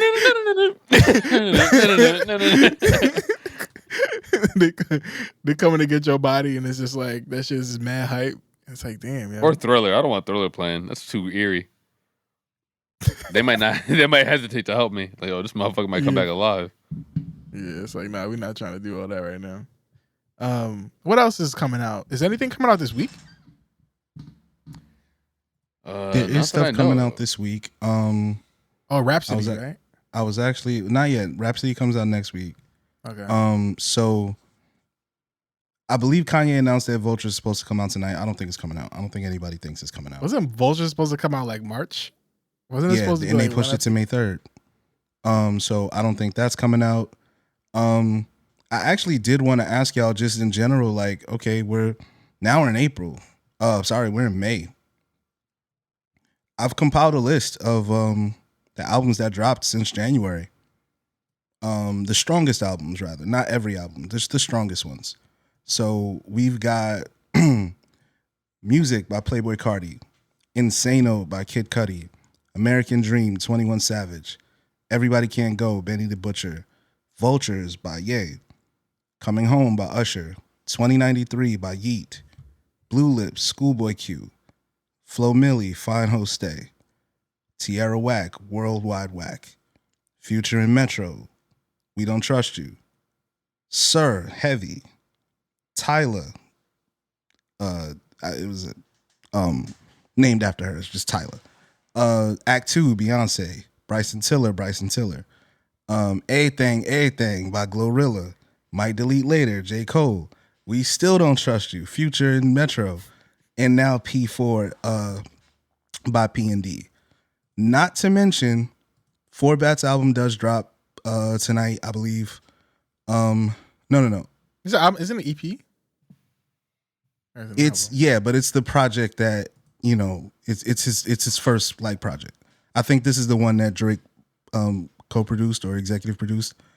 You got Conway the Machine coming out on May 10th. And then, yes, Rhapsody on May 17th with Please Don't Cry. There's talk of Kendrick possibly dropping in May as well. Yeah. You know, like, again, we're having a pretty wild 2024 so far. If I had to look at it, Blue Lips is probably still my favorite album so far. But sure. We Don't Trust You is very much up there. Yeah, We Don't Trust You is probably mine. Glorilla's album is incredible. I don't know if y'all have heard that yet. I haven't heard the whole album yet. Glorilla's album is great. Obviously, I haven't gone back to Might Delete Later. He might as well just go ahead and delete that shit now. The whole thing. Yeah. Take that whole shit off. Yeah. A couple songs popped up on my random Spotify shuffle. After the apology, I definitely did not rush back to it just because it sucks, but it did leave like a sour taste in my mouth. I just didn't want to hear from him. But you know, Hunting Wabbits came on, Sticks and Stones came on. I was like, I was reminded about, like, aside from the bullshit, like, that was a really good album. Yeah, it was. I do have to say that even with all the the records being great and me thoroughly enjoying the disses back and forth, J. Cole is probably still rapping the best. Like, just like rap wise, I think he's probably still rapping the best, which kind of makes it like, you know, just sad that he didn't feel like this was something he needed to do. Again, so I'm sorry, but if Kendrick drops an album, I'm sorry. If Kendrick drops an album, that shit ain't gonna be true. Maybe he's not gonna be. He definitely not gonna be. You like the bag he's in right now, right? Like the pocket he's in. Absolutely. Yeah. Kendrick is going crazy just off that song alone. Yeah. And like that, I played that more than I've played Might Delete Later already. Same. Yeah. Same. Yeah, and that's song like not big beef aside, just like the layers of it. About. Yeah, we talked about the replayability. Every like part of it, bro. Even the slow part, the middle verse, every single part of it is heat. Yeah. So I don't know. Stop lying on Twitter. Yeah. So I mean, Cole, he raps well. He does rap well, but like again, we talked about that difference. You know what I'm saying? Like, yes, he raps well, but there's somebody that raps a little better. Like, it's just certain things hits a little more. I think in a battle realm, having the most layers doesn't always win the thing. So I think it's just the caliber of rapping, though. Yes, like the flows hit. Some people are automatics. Some people are shotguns.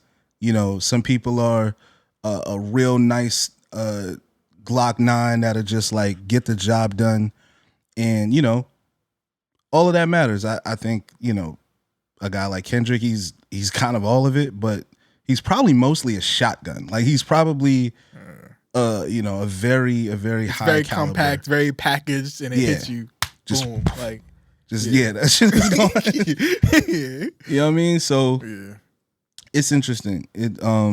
But I do think Drake is definitely a submachine gun. Some of that shit gonna hit you. Some of it's not. You know, J. Cole might be a rifle. You know, right. I like how I love our like comparisons. Like we just start talking about guns and shit. That's such a man like comparison Man of like American. music and shit. Yeah, very American. But it's true though. It's very much true. But like in terms of the packages, like let's can we talk about this real quick? Yeah, I think Mr. Morale is a classic album. No. I think it is.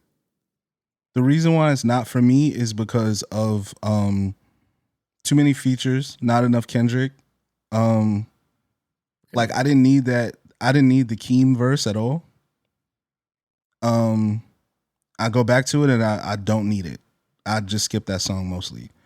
I don't think that Ghostface Killer feature added much to Purple Hearts. And it was just like little things like that kind of sprinkled in that I feel like the album feels bloated to me. So it kind of makes my listening experience a bit disjointed.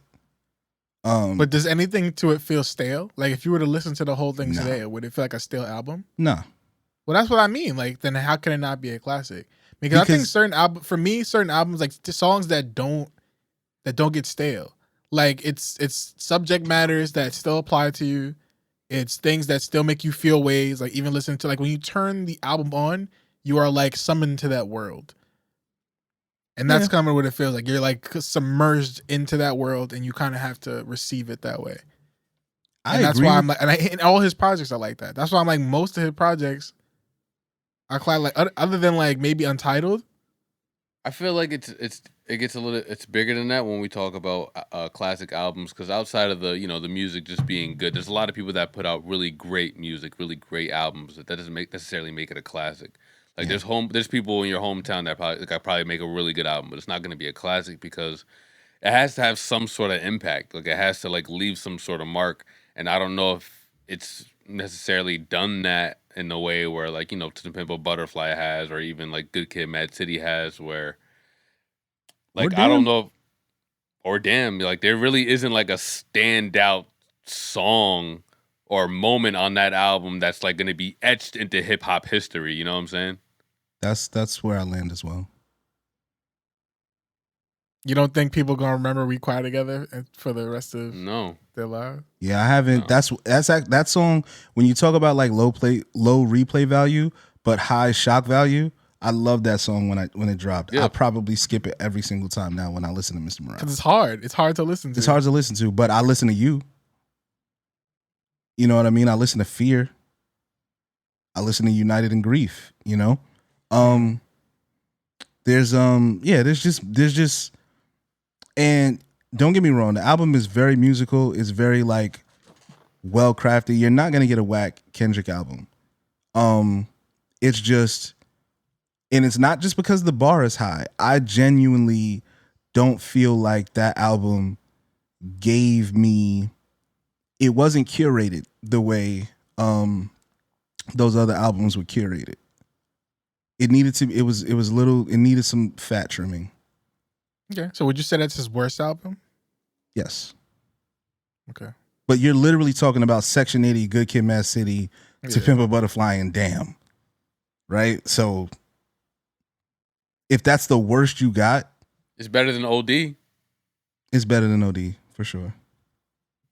And it's probably better than Untitled Unmastered, which is also great. Yeah. I like OD. I like OD a lot. I'm not saying that OD is bad. They're all great albums. I know, but like I'm like I don't know if better than I don't know if I give it better than OD. I like them both. Okay, yeah, I see what you're saying. Yeah. Like I'd have to. I actually, that's a fair assessment. I think I'm gonna listen to them both and like try to figure out which one like ages better for me. But I could play all the way through OD too. So I don't know. Disc 1 or Disc 2? That. For what? For Mr. Morale? Mr. Morale. Oh. I also don't like the fact that it's broken up like that. Like, I don't think when you finish Damn, you literally say Damn. When you finish To Pimp a Butterfly and you get the Tupac, the the Tupac interview at the end, you say, "Oh shit." I When remember you you finish Good Kid, Mad City, you're like, "Wow, that was one of the best stories I've ever heard over the course of an album." What did Mr. Morale leave you feeling? I mean, okay, Auntie's Mother the I man Sober and Auntie Diaries are probably the two records I would give as far as like those are the records that people are gonna remember this album for. Well, wasn't it Sound that he was kind of like coming to grips of like his pains and traumas and putting it on the album and kind of like recognizing that he's like healing and trying to like look in the mirror and just recognize what he is and who he is in the industry and how people look at him and shit like that. Like, wasn't it coming to grips with that? Sure. That feels pretty impactful, I think. But Like, have that you never feels felt like- that way about an album before? I mean, it more so it's not even like about how I feel, but it's mostly about like what he's delivering through the album and what he's sharing with his fans. Like that was probably like a big moment for him to have to like admit certain things on that album. He said the F slur, bro. Like he said the F slur like multiple times on his album. So it's probably a really hard album for him to make. And he's probably really scared about the reception and how it was gonna go. You know, that was a big thing when it came out, of like everybody talking about, you know, him dead naming and also him like saying like, you know, F slur and him talking about like seeing with white women, shit like that. Like that was There was a lot of He took a lot of vulnerability. risks. Yeah, for sure. I agree. It took a lot of like vulnerability for that album of like him trying to make himself not so high on a pedestal for people. That's what this album felt like. It felt like him trying to be as human as like to remind people that he's human and that he's not perfect and he makes big ass mistakes. Like including Kodak Black on this album. Yeah. That's like the electrifying that he said he was doing basically. What I definitely feel strongly about is the next album is going to be better than Mr. Morale. But who knows what it'll be about? That's the thing. That's like what we don't know. Yeah, what we it'll be don't. about. And I hope it's not just full of disses. Nah, I I hope hope it's he's yeah. again. I think I mentioned this to you guys briefly, but it's interesting that we are in the same space that we were in 25 years ago with Jay-Z and Nas, because Nas was not coming off of his best album when the beef started. He looked vulnerable. Like everyone kind of said, you know, Jay-Z was dropping consistently, getting #1 records, being the biggest star in the world, but he wasn't getting the respect because there was this dude who came out with such an incredible work on his first album that he just became the king. And there was not much you could do to move him. So Jay-Z felt like, you know, fuck this guy. You know what I mean? Like he's not me. He's not me. He's not outside like me. He's tucked away in a corner talking about the moons and the stars, being super deep and not, you know, not really meaning anything by it. You know, matter of fact, actually he's whack. Like I'll say that. Actually he whack. And, you know, if you look at it like the place they are in their lives is so similar, it's actually kind of scary. It's kind of scary how It feels like very planned. Not planned, but just cyclical. Ritualistic. Just cyclical. Just coincidence. Like these things tend to repeat themselves. We have again two of the biggest stars in rap music at odds, who know each other very well, have had relationships before this. Somewhere went wrong, and eventually, because one guy was at the top and the other guy was also at the top, there was an attack, and we're in the same spot. So this might feel like a big question then, but you might have an answer, you might not. For both of you, I don't know if you have any speculation on this. So then, what's next? Because I don't know about y'all, but I feel like if it's cyclical, what's the next phase in all of this then? Because for me, for some reason, I'm feeling some sort of like Like, I don't know if I feel like a change happening. Like, even the song that I'm playing today feels very it's very different than the songs that I've played in the past in the sense of how it was made. But I enjoyed it. And like my ears are starting to change. My musical taste is starting to change. I'm starting to like accept different things that I thought might have not accepted a few years ago. But what happened back then in music that might happen now, and what's it gonna look like? Like, what happened after all this beef happened, and like what's the explosion? Like, what comes of this? What happened was Nas won the battle, Jay won the war. Which I could ultimately see happening here too. Yeah. Nas won the battle, Jay won the war. And Nas solidified himself as the GOAT to a select subsect of the culture. Just like he did it. He took down the guy that was at the top. He knocked him down a few pegs. And Jay-Z was maintained his level of success and maintained, he ended up retiring a few years after that, starting to do different things. So does Drake retire then? Became president of Def Jam, if you guys recall. Couldn't you see Drake becoming the president of Universal or the president of a major label? Couldn't you see it? And he stops dropping.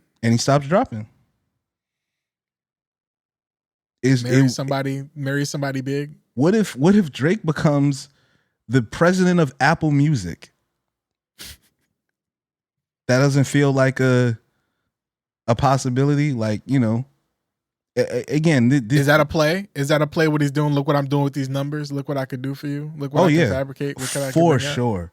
He's so good at the internet. He's so good at like not tricking the algorithms, but like just look how many people are watching. Look how many people are watching this. Yeah. He's incredible. Honestly, I have I want to make it very clear. My rapper heart is with Kendrick. It is. I have so much respect for every single one of these moves that Drake has made that I'm thoroughly impressed. Like, he is one of my GOATs. we gotta give it to the fact that they kind of need each other. They need each other. Yeah. They need each other. They're foils. Like, they need, like, if that record, if First Person Shooter don't get number one, this whole shit don't happen. Correct. Like, if Kendrick, but also if Kendrick not on that record making explosive shit and making like moves like that, this doesn't happen. So Charles and Magneto. Yeah. They both will help move forward the mutants.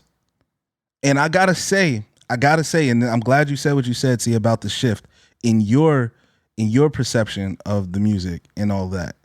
Because how close were we this time last year, even like when For All the Dogs dropped, I went on this whole big rant about what hip hop is not the number one genre anymore.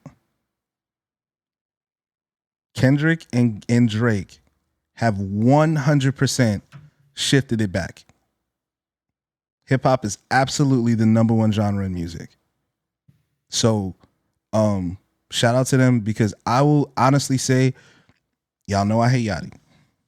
Leaving it to who we were leaving it to, you have to admit that we weren't where we are now. Yeah. So this year already feels way different than these past couple of years. It just feels different. And I'll give a little bit of that to the pandemic.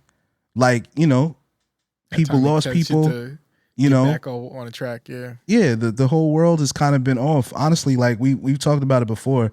How many of these, I've been in North Carolina for almost 4 years, which feels insane to say, but it's true, and I came during the pandemic, and I've had 3 separate apartments, just it doesn't feel like it, but it does feel like time is slowing back down again. It feels like we're living in the moment again, which is exciting.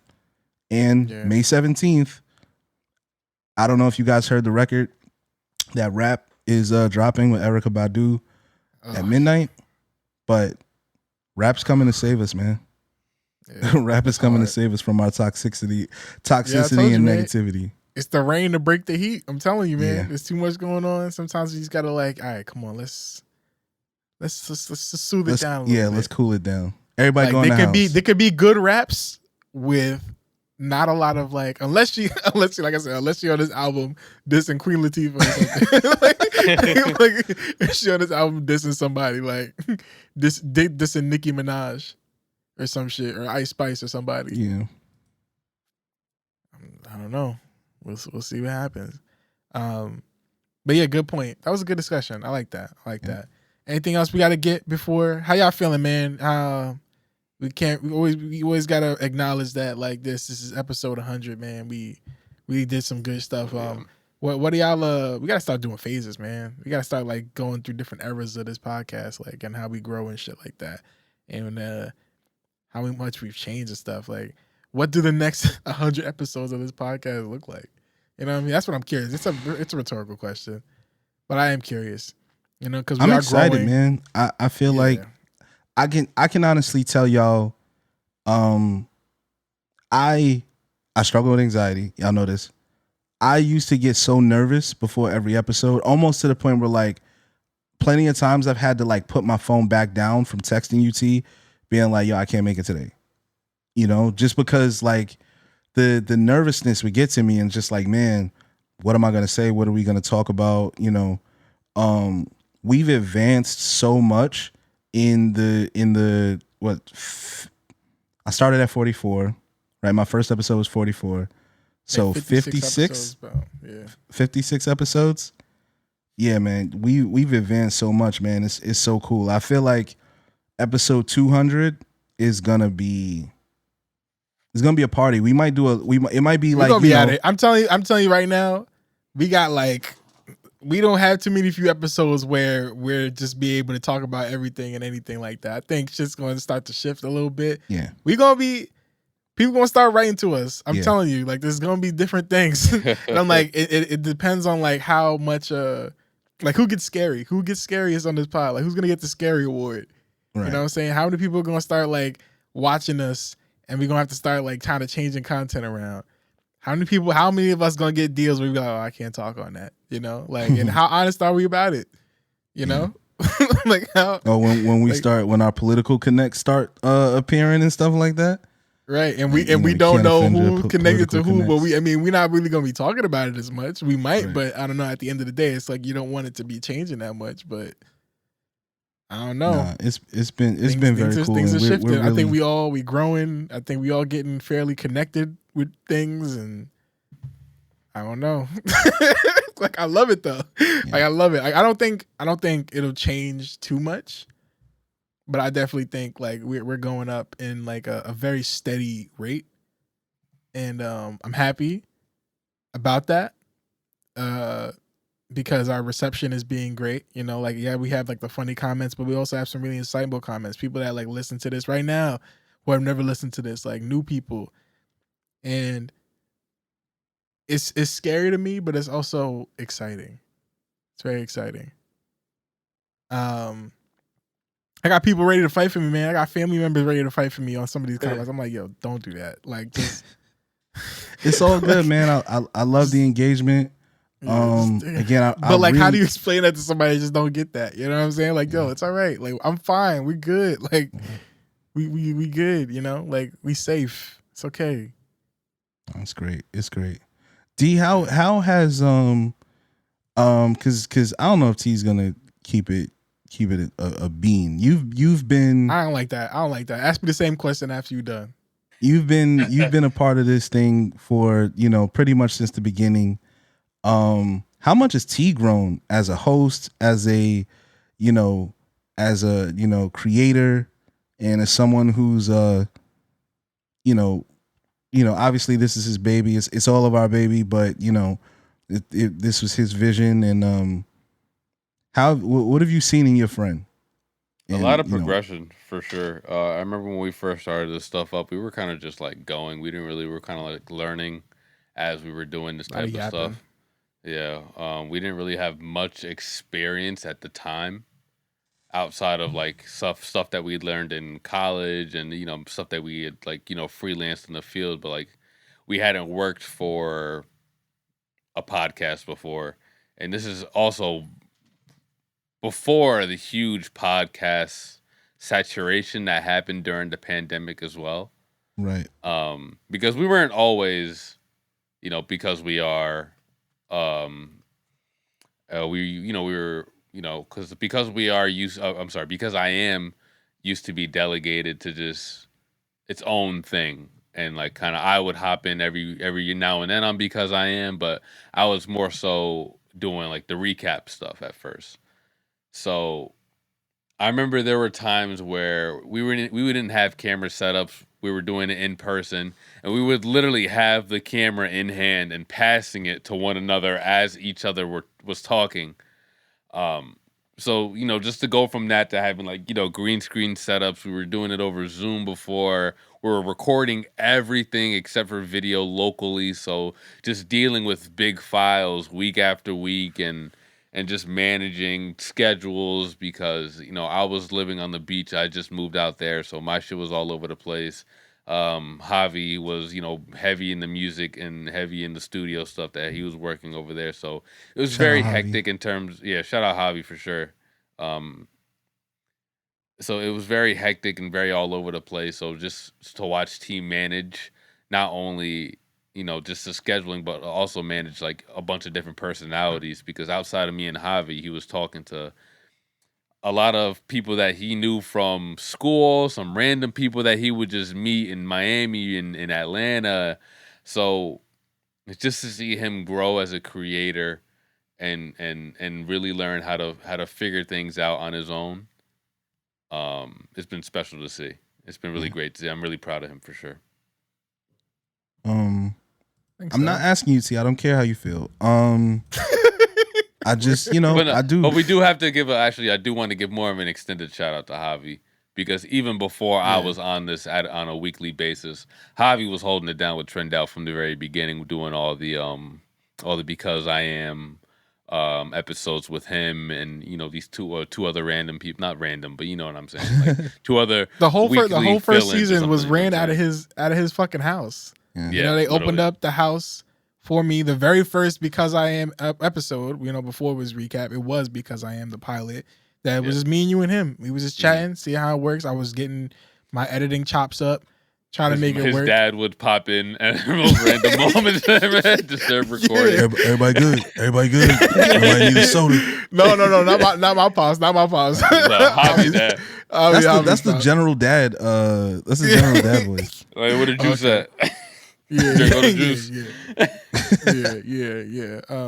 So I mean, that whole first season, which was just so much fun, having like to meet all those different types of people, and honestly, I probably would have still been doing that too if it wasn't like the pandemic kind of changed people's views and stuff.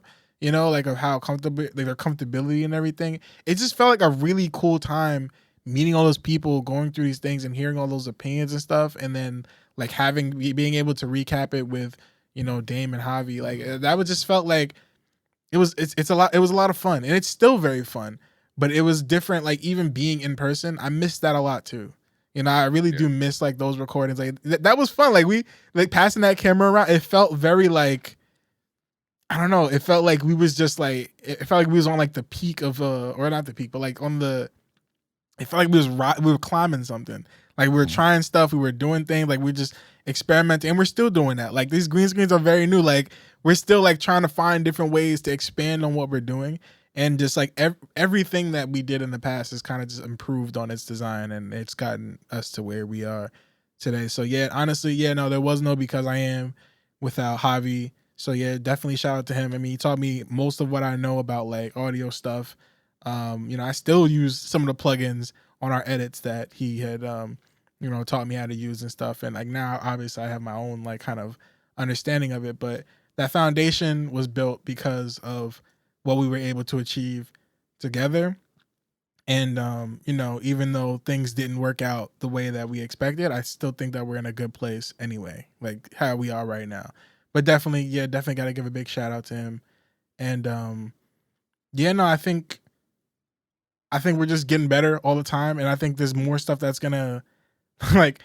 There's so much things that are happening, and I like that we're able to evolve and change with it. Like, yo, listen, as soon as we all get the technology to be in the same space virtually, Yeah. we it's going up. We're gonna do that. Like we're gonna find ways to do that. Like once some Apple Vision Pros go on sale, For sure. our visuals are gonna expand to the max.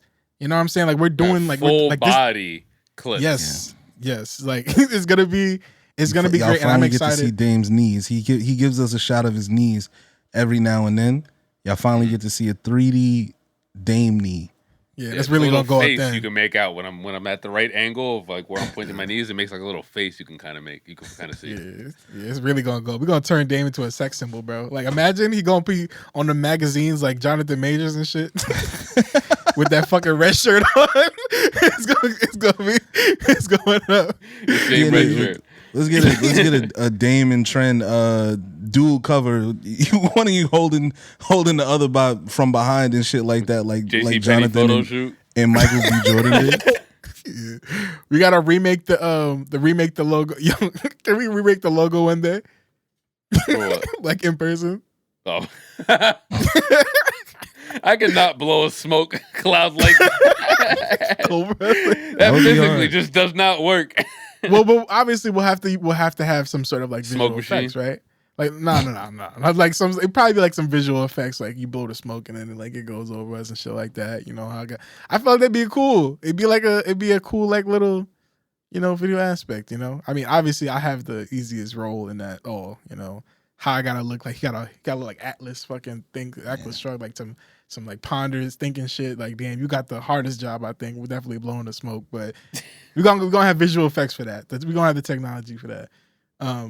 But yeah, man, I'm really proud of us, and like we're going really far. And I want to announce right now that merch is being worked on. It's almost done. It's definitely almost done, and that is the next big move. It'll definitely be done before the end of the month. So be on the lookout for that. Definitely got to get some more work done on it, but it's looking good. And I'm really loving it, and there's more stuff to come. We're gonna have some special stuff for y'all to offer, and maybe we even do some giveaways. We have to figure that out, eventually. Word. So that's gonna be really, really cool. If this was a TV series, what season are we on right now? That's funny because how the episodes go up, it's like, what's it called? It's technically season 9. Like if you look at the episode like set up, it's technically season 9, but that's only because our seasons were shorter. Like it used to be like every 7 episodes we do a recap, and then I feel like I came in season 3. Yeah, I'm about to say it's season 3. I feel like I came in season 3. We finished season 3. We're in the middle of season probably 5. I would say we're like at the beginning of season 5.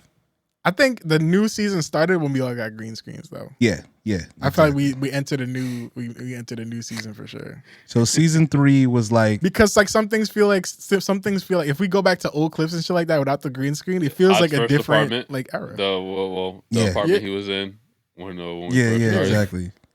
Yeah. We used to have like LED lights. We didn't have green screen. We just had LED lights. I had the colorful lights in the back. Change it. Yeah, it used to fuck up the continuity, right? It was like, that shit not gonna work, bro. Yeah. we had to figure it out, man. I was struggling with the camera angles. I'm all the way up here with it and shit. Yeah, man. We've learned some things. Yeah, man, and definitely like we always got to give it up to the listeners, man, for being here for us and being patient with us and growing with us. The people that have listened and stopped listening, or the people that have just been new listeners and just like are meeting us where we at. They might have no idea how far we came, and like it really doesn't matter at that point. It's all there for you to see. There's still stuff that you can go back and listen to. Like, you just see how we're going. Honestly, bro, I love that we have a log of all this. Like, I don't know. I haven't listened to a lot of those old episodes, but I'm sure I could one day. Like, I don't know what moment has to happen in my life where I'm going to go back and listen to all that stuff, because like I've just grown so much as a person. Some of that stuff might feel cringy to me, but also I think it's just really cool how like it's like a log and like I have all that stuff backed up, and it's just like just so much it's really that cool. I've learned and grown from, and I love that listeners get to kind of experience that with us. And like I said, we're just always constantly growing and things are constantly changing. And I'm having a great time, man. I'm having a lot of fun. I want to also give some flowers to Dame, because man, if you want to talk about like when people started paying attention for real, dude, them clips that you were putting together every single week, you are the reason why people are paying attention. If y'all fuck with our content, please be clear that you fuck with Dame. You fuck with him as a creator, and you fuck with him as an editor, as a graphics person. He knows how to get the tone right. He picks the music for most of those clips. I mean, the guy's incredible. And if you want that same type of vibe and tone, then he's definitely the guy that you probably want to go to, because I see other people do their shorts and they're not as compelling. They're just not. And you know, they may have bigger budgets, they may have larger teams, but we have such talent on our squad that, you know, I feel very blessed. I told these guys, I've been writing songs for a long time. I've been producing songs for a long time. Some of these clips that we've put out have been some of the best content I've ever been a part of. So I'm super proud of what we've accomplished over these, you know, over this centennial episode run. You know, I'm super proud of us. Yeah, man, definitely big shout outs to Dan. I mean, he knows. I mean, it's very clear. He knows how important he is in, you know, in our lives, and especially my life. You know, like we've been friends like for a really long time, and like I feel like even like from the first day meeting, from the first day like working with him, it just felt like a, you know, a spark. Like it felt like something that we both agreed on. Like we both knew what was going on. There weren't many people that I met in college that had that thing. You know, that thing of like, you know what's going on, you know how to do what you're doing, and like, you know, from the very first script that I read, or for the very first script that I casted you for the script reading class that I casted you for, you was one of the people in that. Like it worked out, man. Like it really worked out. And I did the same to you. I remember the script and everything. It was called Extendo Man. Yeah, I made Trendell read as the lead, and it was about a superhero who can extend all the parts of his body except his penis. And I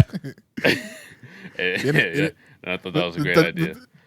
Yeah, and like we've always kept each other in our works. Like we've always been able to involve each other in certain things. Like, you know, I flew out to Cali to be like a part of his film. Like there's certain things that like, you know, we trust each other and we believe in each other, and it's like it's just. Yeah, I flew to Cali to be in the film, to like play somebody who wasn't me, but there was somebody else who was playing me. Like it was like, oh, I did name one of my protagonists after Trendell. Yeah, it was like a whole like it was like Inception, you know. And so it was really shout out cool. my But boy like, Yoel. you know, you know. So, but you know, that's enough. That's enough glazing. We love each other. It's very apparent. It's very clear. Yeah, let's cut the circle. Now we really hugging and kissing on stage. Yeah, yeah, we clicking up and shit. Yeah, and look who started it, Kendrick. Look who's that? You supposed to be the hater, nigga. You supposed to be the big hater. You supposed to be like, fuck y'all niggas. I hate the way that you cut, the way that you edit. I hate the way that you Yeah, what's all this love, nigga? Come on, man. But all in all, man, I think that's good. Thank y'all for listening. Let's play some songs and get up out of here. Oh wait, before we go, Knuckles fucking sucked. I really hate that. It's out. Damn, yeah, it's out. Yeah. It's on Paramount Plus. I'm very disappointed in how they're treating all these. I mean, it was the same thing that I hated in the movies. How they focus more on the fucking humans. Like, no, I don't want to see them. Like, this whole show was surrounded about, and it made it worse because he was a fucking sheriff. Like, all right, come on, bro. Like. This show is called Knuckles. This show ain't about this fucking cop. It's not supposed to be about him. Yeah. But there's a whole episode where Knuckles was barely even in it. Yeah. It's so hard. What are we doing? I think what they did was I think they recognized that they wanted a very realistic, well, just, you know, expensive looking CGI. So the alternative was like shortening the episodes. Right? Because that shit is hard to animate. And it costs a lot of money. So They did what they again. I haven't watched the show, but you know, I imagine that from what I've seen from the trailers and everything, if it looks as good as it, because it looks like the movie, like to the point where I thought like this was no, it's a movie. animated very well, but no, like what? I don't know, man. Like it's the plot wasn't there, the story wasn't there, and Knuckles damn sure wasn't that. he didn't seem that important, and he didn't seem like the music was very much like nothing that it would.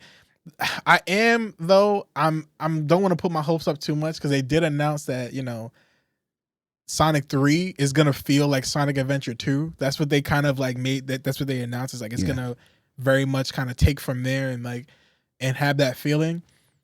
But I feel like when you make shit like this, when you make shit like Knuckles, I can't believe you. I feel like you're trying to sell a dream to me. Yeah. And I can't take your word for it. Like I need to see like clips. I need to hear Rouge the Bat's music. I need to hear her score. I need to hear Knuckles. I need to hear the songs that you had in that shit. I need Knuckles to be hip hop again. Yeah. People even posting clips of like what they could have did to make the show better at the end. If they played like Knuckles' theme from Sonic Adventure 1 when they was driving a motorcycle, he was like, "Oh, I love this song." They play some fucking rock song, man. Man, it's tough. Give us our Knuckles back, man. I get you. Call they're gonna give us our Shadow. That's what's gonna happen. Shadow gonna be. Is Shadow gonna be the new? Is Shadow gonna be the new? He gonna be listening to Wu-Tang and shit. Yeah, for sure. That's fire. I can't wait for that. Haven't seen the latest episode of X-Men 97, but I have a dude that I started following because I like his reviews. If this motherfucker does not stop spoiling every single fucking episode, I swear to God, like I'm not gonna name your. Huh? Don't follow him. I'd like his reviews. I think he's a black creator. It's not a lot of black creators in the movie review space. And I like his stuff. For everybody black. All kinfolk ain't skinfolk. You know what I mean? Like it's bad. I'm really like, bro, give niggas 24 hours, bro. I know you're trying to get your clicks, but bro, come on. Yeah. Come on. I hate people like that. I know really popular guy on YouTube, Emergency Awesome. He's really bad at that too. He'll straight up put whatever the spoiler is in the thumbnail of the video, so it's kind of unavoidable. That's exactly what happened. I don't know if you saw the last episode from last week. You guys saw it? Yes. Quick spoiler alert. T is not a T. Cover your ears. Cover your ears. Take your headphones out. Oh damn, we exposed their head. He literally had the thumbnail. He had the thumbnail of Captain America. Yeah. It was just like, what which the is fuck? Not really. Which I guess if you're like a fan of the original series, it's not a crazy spoiler because it's not a crazy spoiler, but like because he was in it, and when the Captain America music plays and you realize like what's happening, it's like, oh shit! And then he did it again this week with another character. It's just like, dog. Oh, he did. Yes. Well, say it. You could say it because I already saw it. Oh, I forgot. I purposely like didn't register it in my brain. Because there is another big spoiler in this last one. So like, dude, what the fuck? Yeah. So yeah, like I couldn't believe that shit, bro. I couldn't believe it. I was like, dog, we good. Yeah, I was just like, dog, come on, man. You got to do better than that. You got to do better than that. Yo, watching you take the buds off, like under the actual headphones, is like watching a woman take off a weave. Yeah, that was mad fourth wall breaking just now, bro. Like that was like is this that was how like he always does it. Yo, don't do it. Nah, don't let the audio people know. Yeah, this is like a crazy Easter egg. Did you know in episode 100, Tren revealed that he actually wears a pair of earbuds. The second earbuds under his overhead headphones. Actually listening to anything on those big headphones. Yo, I love building lore like that, son. Like I love building lore. But it's funny because if you know world. T, he's always walking around with headphones on anyway, so they're just gonna think that's like a character trait of his. He's the headphone guy. So now when we're in a video game, you can bleep this. They're gonna think you're. I might be. I don't want Amanda sees my way out of this, but I definitely might be. It could be. Bro, have you guys heard about like what they're doing, like to beat like the not cancel culture, but just like the algorithms, so that they can say certain words still. What? Like Yeah, they'll ask you like, "Are you acoustic?" Yeah, acoustic. Oh yeah, acoustic. Yeah. What is this? Other stuff too. I low key been doing it too. Like when you, like instead of dead, I'll put unalive. Like instead of shit, I'll put stuff. Like I do that in the captions. It's like, yo, you are you? Some people are like, and bleep this, please. Are you? Yeah. They're saying instead, like, bro, like y'all. It's funny just seeing that Which because is I'm actually just hearing people. disrespectful. I'm not even hearing people say that anymore. I'm actually hearing people say again. I am too. I'm hearing people say that again. Have we taken it straight back? up. I'll be letting it fly every now and then. I ain't gonna- Are we taking it back? That's crazy. I'm hearing so because some But people I've been using it as a actually compliment though. Like when a song is hard, I'm like, yo, this shit.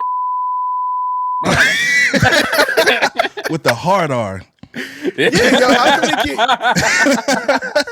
come they yeah, how come they didn't take it back? Like all the other people, like, you know, like I'm probably gonna bleep, but you know, the like, like, God, can't you take back like I haven't taken that. Yeah.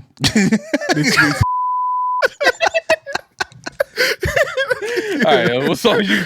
We gotta get the fuck up out of here before this shit starts getting derailed. Holy shit. Oh man. All right. I gotta definitely remember that. Sometimes I don't be taking shit out that I'm supposed to take out. All right. I'm gonna play a song that I heard recently from an album called Ryukami.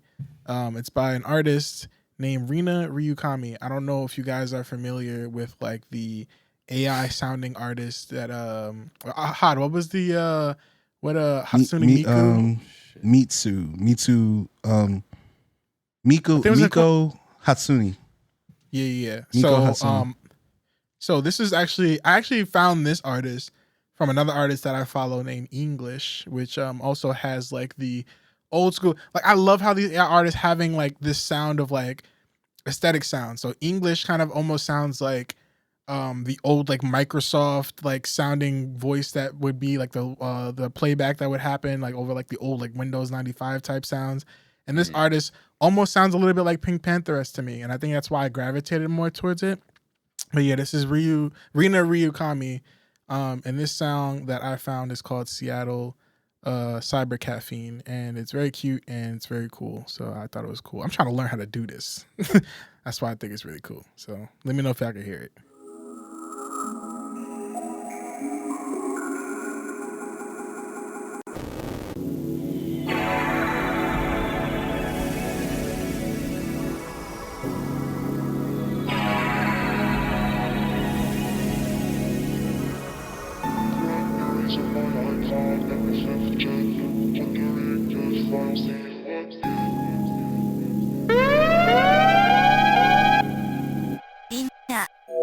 Cranberries on my iPod and the 5th gen. Wondering if I'll see you again. Left cyberspace, now I'm in Seattle. Following the wind again like cattle. Sight is still bad, gotta get new lens. Said I knew the path, it was just pretend. Left cyberspace, now I'm in Seattle. Cybercaffeine is really the only thing that keeps me going.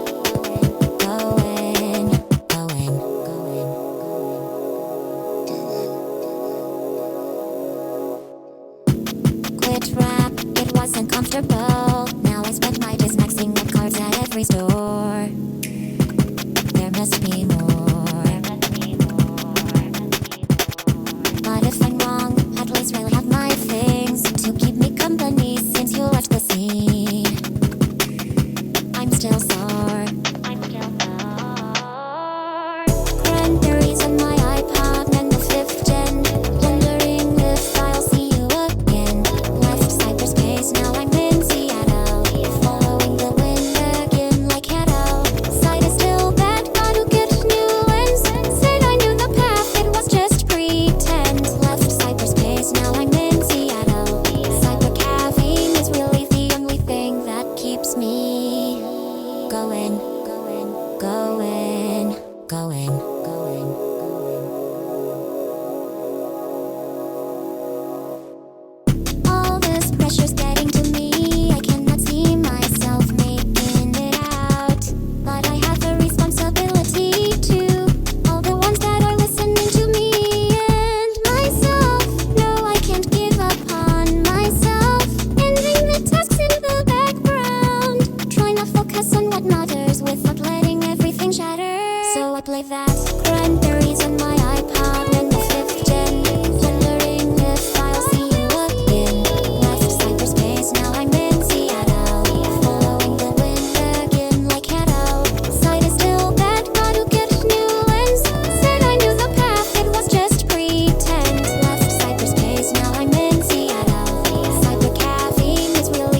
Ryukami. Those people who are kind of like fans of the breakcore video. It's like this whole album. It's called Ryukami. The third album from like the virtual artist project that they got going on.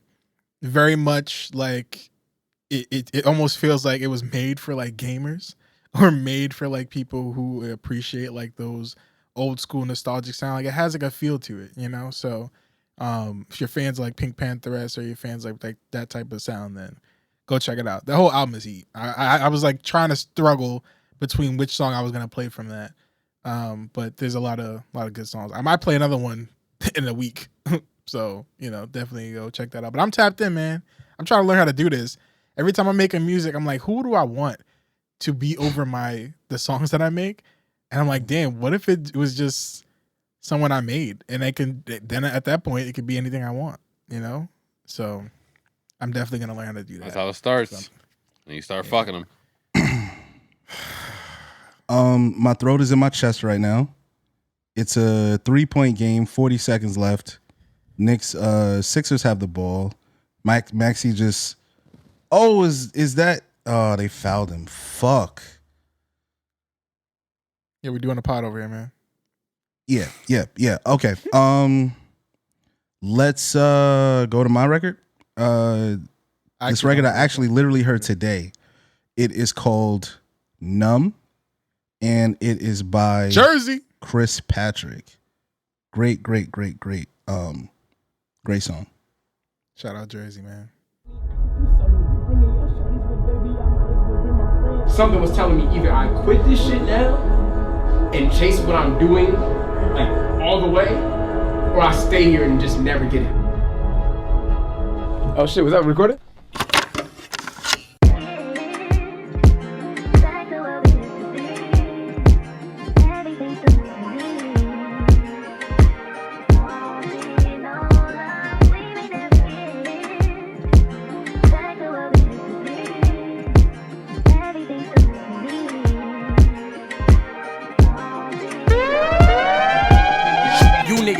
Like bitches each time shit hit the fan. Move different, crisp and addicted to seeing visions land. Cold floors on palace, eviction notices, whip got slammed. Label ain't re-sign me, I'm dead broke trying to flip the plan.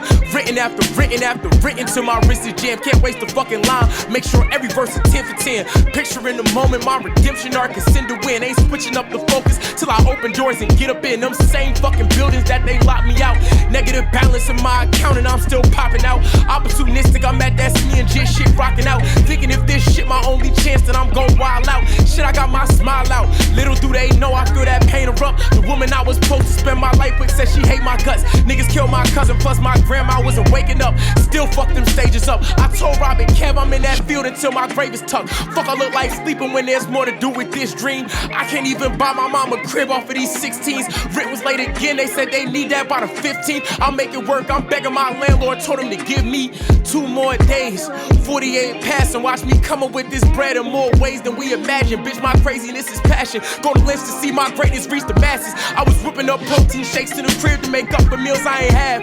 Book for shows with the gospel, spend most the bread on the trap. Working till 3 a.m., but at 6 I'm back in my bag. Fucking self-preservation, I need this shit so damn bad. Moving quickly, essentially, my selfishness been blooming from a bent tree. Growth is full of pain, but I grew numb to when shit hit me. A family home with kids in the backyard, but sounded risky. I had to make a choice, and that choice I made was to pick me like pick-me's. I'm standing on decisions. I'm channeling the space to make tangibles from my vision. If I die, then so be it. I handle it when I get there. Failure shit doesn't live there. I told y'all motherfuckers that I'm tired of running. I'm tired of ducking. I'm tired of struggling. Tired of tiredness. Tired of suffering. Trying my hardest. I gotta try something. Gotta try something. I gotta try something. I gotta try something. Before it's too late. That rant was due. Big Jersey. Chris Patrick with NUMB. Bye. I'm also playing a song that I just heard today. Shout out to Akira Toriyama. I had a complete confidence that this song was going to be fire. This is... Oh, shit, sorry. Oh, you have it ready, T? Ready? Yes, sir. Or do you want me to share screen? I got it. Okay. So, this is Your Old Droog. DBZ featuring Method Man and Denzel Curry, produced by the great Madlib. What shit is this? God damn. I promise you they don't, bruh. How you diss me and nobody knows? Check it. I'm trying to get $1 billion on the books. No clue how I selling looks. Got monster concepts and we killing hooks. You shook, all in your feelings, so stop with them grilling looks. You ain't no villain, you Dylan Brooks. Let me guess you on your grizzly, trying to diss me. I'm looking at him like Braun, dog, who is he? Outpace motherfuckers on the 10 speed. This Ukrainian getting billions, no Zelensky. All these projects, I feel like Prince B. Wild D's KRS, you Prince B. Get thrown off a stage, leave home in a rage. Go home, throw some navy blue on and burn sage. Every time I write, the words flowing off the page. Like the merchandise I got flying out the door. My next shit about to blow. Yeah, yo. Till that day come, probably eating steak rappers are straight bums. They tryna get close to dudes I wanna move away from, huh? Watch how easily I replace them. They footnotes like a bass drum. Son, I've been nice since ringtones and battles of Kingdom. For 40 dudes looking for baddies to bring home. Grown, never stay with one addy, this King Rome. All these rappers just wanna be daddy like King Combs. Divide and conquer, inside my being resides a monster. I line you up like you need a father, don't be a martyr. Don't be a starter, believe in karma, I'll be your sponsor. Go even farther and deadbeat like a need a father. Get even darker than DMX on the streets of Yonkers. The cheaper hawker love Mary Jane like I'm Peter Parker. S.I. New Yorker, we don't make up stories Sephora. I mean to keep it a beam like Goya, I'm a microphone fiend. My tree green as sequoias or New York State greens. Have you ever seen the Namora? Nah. Life will be if you can support her. Ain't no price tag if you gotta ask and you can't afford her. Your man real, but soon as your man squeal, get your man killed for that monkey business, your man drill. If that man still stands and he taking the stand still, put that steel on a stand and tell him to stand still. Musicians usually are regarded as sort of the scum of the earth. And so if you want to be a musician, you just have to realize nobody's really gonna care. 5 rings on my hand, Miyamoto Masashi, working to get bigger than a nigga who started Degrassi. By the will of grace of God, I'ma do it, wallahi. It's always the adversaries who be willing to stop me. Caught red-handed, hoping that I'm dead stranded. Yet I'm still giving the hood what the feds handed. I cracked the code and played the cards from the hands of Gambit. When I grab the mic, I crush your stamina, you will be damaged. Cause using big words don't make you lyrical, and going backwards in the swimming pool don't make you spiritual. So if I bought a brand new whip, they call it, wait a minute, damn, whatever the next line was, I'm ballin'. I'm the current boss, currency what I come across, and currently I've been sharp as a knife that's on current frost face. You a lost case, my life is off state, is in good hands, and I'm never off pace. Old school flows used for your old Droog, Pro Tools, more grooves turn to soul food. I'm doing this cause I chose to. These other niggas suck, they doing what these hoes do. For other MCs, the danger's imminent. Most likely I'ma edit shit out. Make mothers reminisce about a little rapper's delusion. Thought he was infinite. Label heard the record and said, Do for them too.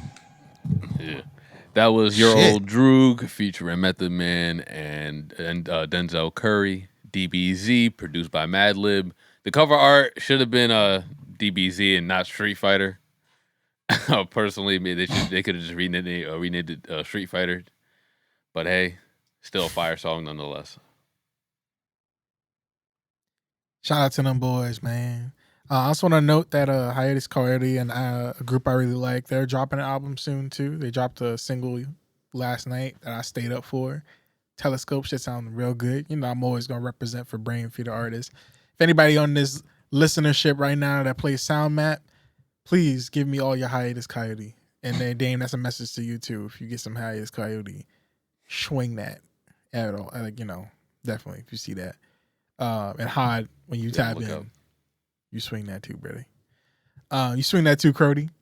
I can't pick up my phone right now because my stream is on a delay, so I don't want to know what happens. So I can't pick up my phone because I'm gonna get the notification and I don't want to know. Word, no problem, man. Thank y'all for listening to this podcast. That has been our weekly Wicked Radio segment. I feel like we haven't said the words Wicked Radio in a long time. Yeah. But more stuff on that to develop. 144 songs deep now. Make sure y'all go check that playlist out. Yeah, definitely go check that out. You know, we got a lot of good music on there, a lot of different tastes. Like we gotta again put together like a list of how our list has changed, you know, throughout the years and stuff like that. But I just noticed one of your songs was removed or it's like grayed out now. Oh shit, which one? Stay Gold by Venison and Bryson Tiller. Oh yeah, because he dropped it on the album, so I could probably just replace it with the album cut because it's the same song. No, I like it. I like that Why? it's blank. But it's the same song. Oh wait, it's All just right. a different. Oh, okay. I thought it got like delisted or something. It's just a the different same version. song. It just that song wasn't on streaming yet. Like, it wasn't on. Yeah, but it's Stay Gold. But I don't want to break I don't want to break the date added because I like going to the dates too. But y'all dates are still added. Like it's still okay. Like it's still be there. But I feel you. All right, it's aesthetic, and you know, there's songs that are missing from there too that I played on SoundCloud shit. So be. But yeah, yo, thank y'all for listening. We love y'all as always. I'm Trendalas. Call that me that hard is in the building, and we got Gobble _ the real big three. We need a real original name. It's gonna come. Don't worry, it's gonna come naturally, and then we'll really know what to call ourselves. But we love y'all. Patreon.com/ because we are podcast. You know, keep engaging with us. Keep, you know, saying that keep threatening me. You know what I'm saying? Keep talking about Haas knows. You know, and just, you know, keep complimenting Dame because apparently everybody always taking fucking Dame's side. Yeah, they love Dame. You know what I'm saying? Crazy. You know, I'm gonna say this one more time. I don't Voice look like of the Martin people. Luther fucking King. Y'all gotta stop. This nigga, I feel like Dame got bots and shit, man. Like I'm telling you, like you want to talk about who's Drake? I ain't got no bots. I ain't Drake. I feel like this nigga got people in the comments threatening me and talking about calling me a fucking heathen and shit. Like just call me. One nigga called me big, called me Big Back because I was They talking did call about you Big Back. He Niggas basically said you called me throwing Big- barbecue so that you could take everybody food. Yeah, that's some Big Back activity. That's some wild shit, man. That's crazy. That's some fucking heathens, man. Let me tell you, man. Like, but we love y'all, man. Thank y'all for engaging with us. We love it all, and we gonna be here, man. To the next 100. Cheers to y'all. My imaginary drink in the sky. I'll pour one up for us, and you know we'll see y'all real soon. We love y'all, and keep it G. Me the pussy, Sir, that ass peace out, getting y'all. fatter. Let that nigga play daddy, make moves with me.